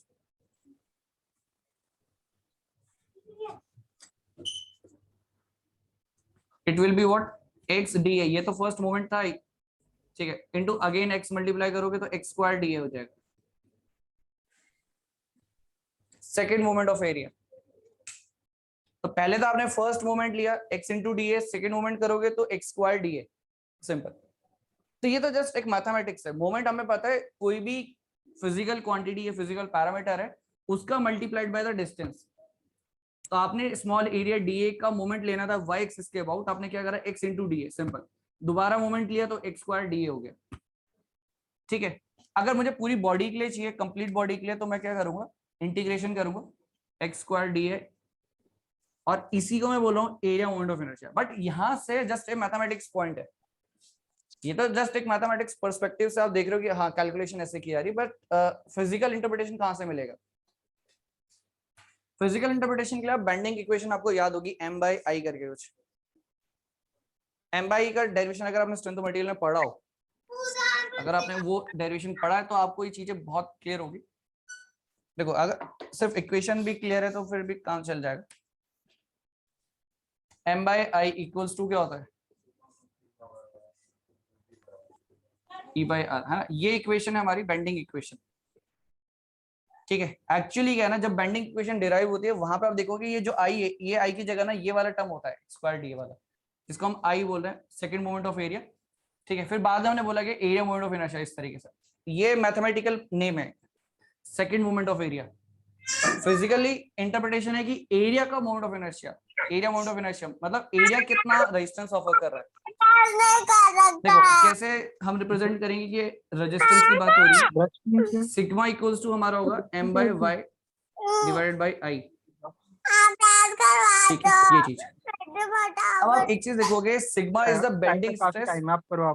सिग्मा क्या एक बेंडिंग स्ट्रेस है। ये क्या है? जो मूवमेंट बेसिकली आपके बीम या कोई भी मेंबर पे अप्लाई हो रहा है मूवमेंट, उसकी वजह से कितना बेंडिंग स्ट्रेस डेवलप हुआ, इस फॉर्मूले से कैलकुलेट होगा। अब फॉर्मूले में अगर आप ध्यान से देखो कि आई का और सिग्मा का इनवर्स रिलेशन है, मतलब अगर आई का वैल्यू ज्यादा हुआ तो bending stress will be less. ठीक है, ये चीज मतलब लेट्स सपोज आपके पास कोई मटेरियल है, अच्छा मटेरियल फेल होगा कि परमिसिबल लिमिट के अंदर है कि नहीं है स्ट्रेस, तो हम क्या करेंगे, सबसे पहले तो आपने बेंडिंग स्ट्रेस का जो भी वैल्यू आया वो आपने चेक कर लिया, लेट सपोज 100 आ रहा है, 100 मेगापास्कल, जस्ट एग्जांपल के लिए इसको हम लिख रहे हैं, ठीक है। बेंडिंग स्ट्रेस 100 मेगापास्कल आता है, ठीक है, एंड ये विद इन द लिमिट से, परमिसिबल लिमिट्स के अंदर है, क्योंकि जो मटेरियल का स्ट्रेंथ है वो क्या है 120 ऐसा कुछ, ठीक है। ये चीज आपके पास आ रही है, ठीक है। अब यहां पे आप देखोगे 100 मेगापास्कल बन चुका है, बट जो आई है, आई का वैल्यू, इट इज व्हाट, इसको अगर मैं इंक्रीज कर दूं एनी हाउ, आई के वैल्यू को मैं इंक्रीज करूंगा तो bending stress will be less, bending stress come develop होंगे था। अब बेंडिंग स्ट्रेस डेवलप हो रहे तो हमारे पास एक अपॉर्चुनिटी, एक स्कोप है, क्या बेंडिंग स्ट्रेस डेवलप क्यों हो रहा है, actually because this external moment is applied, beam के ऊपर कोई मोमेंट अप्लाई हो रहा है तभी तो बेंडिंग स्ट्रेस डेवलप हो रहे हैं। अब मोमेंट आपका लेट सपोज जो भी था सेम था पहले, मतलब आप फॉर्मूले में अगर देखोगे let suppose it is same, इसको मैं ऐसा लिख रहा हूं कि ये सेम है अभी, और आपने आई को इंक्रीज कर दिया, आई को इंक्रीज करने से बेंडिंग स्ट्रेस डेवलप क्या हुए, जो वो डिक्रीज, ठीक है। अब मेरे पास यहाँ पे अपॉर्चुनिटी पता क्या है, कि मैं, मेरा एक्सटर्नल मोमेंट का वैल्यू अगर बढ़ेगा भी ना तो भी कोई प्रॉब्लम नहीं होने वाली, तो भी कोई प्रॉब्लम इसलिए नहीं होने वाली बिकॉज आई के वैल्यू ऑलरेडी मैं बढ़ा चुका हूं, उससे क्या है बेंडिंग स्ट्रेस हमेशा लिमिट्स के अंदर ही रहेंगे, मतलब क्योंकि बेंडिंग स्ट्रेस का वैल्यू 100 है, लेट सपोज यही क्रिटिकल वैल्यू है, अलग से भी नहीं मानते इस चीज को, क्रिटिकल वैल्यू मान लिया। अब आपने any how with in the system आई का वैल्यू बढ़ाया है, वो विद रिस्पेक्ट टू डिजाइनिंग वाला पार्ट है कि आपने आई का वैल्यू इंक्रीज कर दिया, ठीक है। आई के वैल्यू इंक्रीज करने से बेंडिंग स्ट्रेस का वैल्यू डिक्रीज होता है, मतलब लेट सपोज डिक्रीज होकर ये आ गया 80 के आसपास, मतलब अब ना अगर एक्स्ट्रा मोमेंट भी लग जाएगा ना तो भी कोई प्रॉब्लम नहीं होगी, एक्स्ट्रा मोमेंट लग भी जाएगा तब भी कोई प्रॉब्लम नहीं होगी, क्योंकि 80 तो ऑलरेडी वैल्यू जो है वो क्रिटिकल से कम आ चुकी पहली, अब आपने अगर बढ़ा भी दिया एक्सटर्नल मोमेंट तो भी कोई प्रॉब्लम नहीं।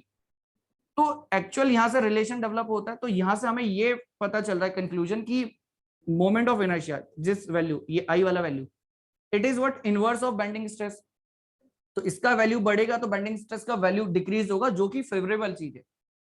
हम नहीं चाहते कि हमारे जो एक्सटर्नल लोड्स लग रहे हैं उसकी वजह से बहुत ज्यादा स्ट्रेस डेवलप हो, सिंपल सा लॉजिक है, जो भी लोड्स लग रहे हैं, फोर्स लग रहे हैं, उसकी वजह से नॉर्मल स्ट्रेसेस डेवलप हो रहे हैं, मोमेंट लग रहा है बीम के ऊपर तो बेंडिंग स्ट्रेस डेवलप हो रहा है। हम कभी नहीं चाहेंगे कि जो लोड्स लग रहे हैं उनकी वजह से स्ट्रेसेस इतने डेवलप हो जाए कि वो क्रिटिकल लिमिट तक पहुंच जाए, ऐसा हम नहीं चाहते। तो अगर आप ऐसा नहीं चाहते तो आपको अपना डिजाइन, सिस्टम का डिजाइन इस तरीके से करना है कि जो स्ट्रेसेस डेवलप हैं वो क्रिटिकल से हमेशा कम हो। अब क्रिटिकल से कम होंगे तो वहां पे डिजाइनिंग वाला पार्ट आ जाता है कि अगर आई का वैल्यू आपने बढ़ा रखा है, लेट सपोज, क्योंकि जो एक्सटर्नल मोमेंट लग रहा है वो मेरे हाथ में नहीं है, लेट सपोज कुछ एक्सटर्नल वैल्यू है जो उतनी लगेगी ही लगेगी, लेट सपोज 100 किलो न्यूटन का लोड लगना ही लगना है, 100 kilo newton metre bending moment लगनी ही लगनी है वैल्यू बीम के ऊपर, वो मैं चेंज नहीं कर सकता हूँ। अब मैं उसे चेंज नहीं कर सकता तो मैं चेंज सिर्फ ये कर सकता हूँ कि मैं अपनी बीम का डिजाइन कुछ इस तरीके से रखूं कि उसका आई का वैल्यू बढ़ जाए, और आई का वैल्यू बढ़ेगा तो ऑटोमेटिकली मेरा बेंडिंग स्ट्रेस का वैल्यू कम। तो लॉजिक सिर्फ ये है कि एरिया मोमेंट ऑफ इनर्शिया कहीं ना कहीं रेजिस्टेंस अगेंस्ट बेंडिंग है, क्योंकि बेंडिंग स्ट्रेस कम डेवलप हुआ इट मींस वो कम बेंड हुआ होगा कहीं ना कहीं, ऐसा हम बोल सकते हैं। तो आई का वैल्यू जितना ज्यादा होगा उतनी कम बेंडिंग आपको देखने को मिलेगी, मतलब वो उस लोड को अच्छे से बेयर कर पा रहा है। तो एरिया मोमेंट ऑफ इनर्शिया कहीं ना कहीं आपको रिप्रेजेंट क्या कर रहा है, it is resistance against bending. तो फिजिकल इंटरप्रिटेशन अगर आप कभी भी यूज करोगे तो आप यही बोलोगे कि यार आई का वैल्यू जितना ज्यादा होगा वो बेंडिंग को उतना अच्छे से रेजिस्ट कर पाएगा, आई का वैल्यू कम होगा तो बेंडिंग को रेजिस्ट नहीं कर पाएगा और फेल हो सकता है, और स्ट्रेसेस का वैल्यू भी ज्यादा होगा, ठीक है। तो ये चीज है, तो यहाँ पे ना एक काम करना, ये चीज जैसे लिखा ना तो ये रिलेशन जरूर लिखना, और ये चीज लिखोगे जैसे कि आई का value increases, sigma bending decreases, ठीक है। और ये क्या है, फेवरेबल चीज है हमारे लिए कि आई मोमेंट ऑफ इनर्शिया का वैल्यू बढ़ेगा, बेंडिंग स्ट्रेस का वैल्यू डिक्रीज होगा। तो ये जो एरिया मोमेंट ऑफ इनर्शिया है, this part, area moment of inertia represents, हम ऐसा लिख सकते हैं, रेजिस्टेंस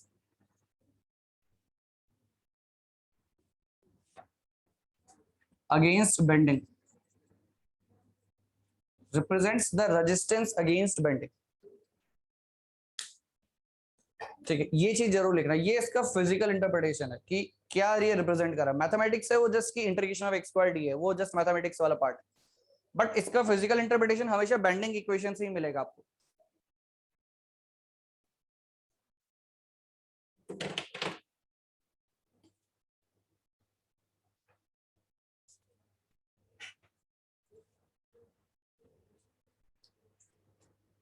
तो डिजाइन इस तरीके से करो कि आई का वैल्यू ज्यादा होने से क्या होगा, basically bending stresses will be less. Bending stress basically हम ऐसा भी बोल सकते हैं, आई के वैल्यू जितना ज्यादा होगा ना, तो बेंडिंग जो है फिनोमिना वो उतना कम होगा। तो कहीं ना कहीं I basically strength of a section को रिप्रेजेंट कर रहा है। आई जो है moment of inertia, area moment of inertia, वो कहीं ना कहीं स्ट्रेंथ ऑफ अ सेक्शन को रिप्रेजेंट कर रहा है। जितना आई का ज्यादा वैल्यू होगा उतना सेक्शन का स्ट्रेंथ भी ज्यादा होगा। सेक्शन मॉडुलस बेसिकली हम यूज करते हैं ना, तो वही चीज है। वो क्या है, आई बाय वाई होता है बेसिकली। तो एरिया मोमेंट ऑफ इनर्शिया भी कहीं ना कहीं स्ट्रेंथ को रिप्रेजेंट कर रहा है। ठीक है, तो ये पॉइंट्स आपको याद रखने हैं, ये इसका फिजिकल मीनिंग होता है।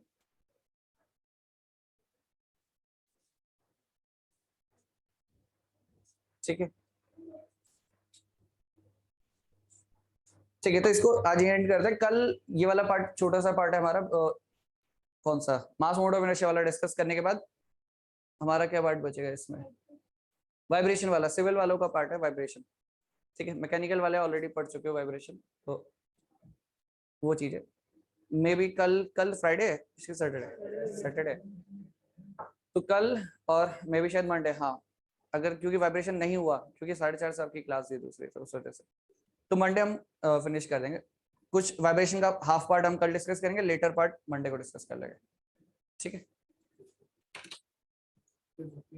नहीं कल छुट्टी नहीं है, मंडे को खत्म करना है तो फिर, हाँ इसी में तो आएगा, इसी में।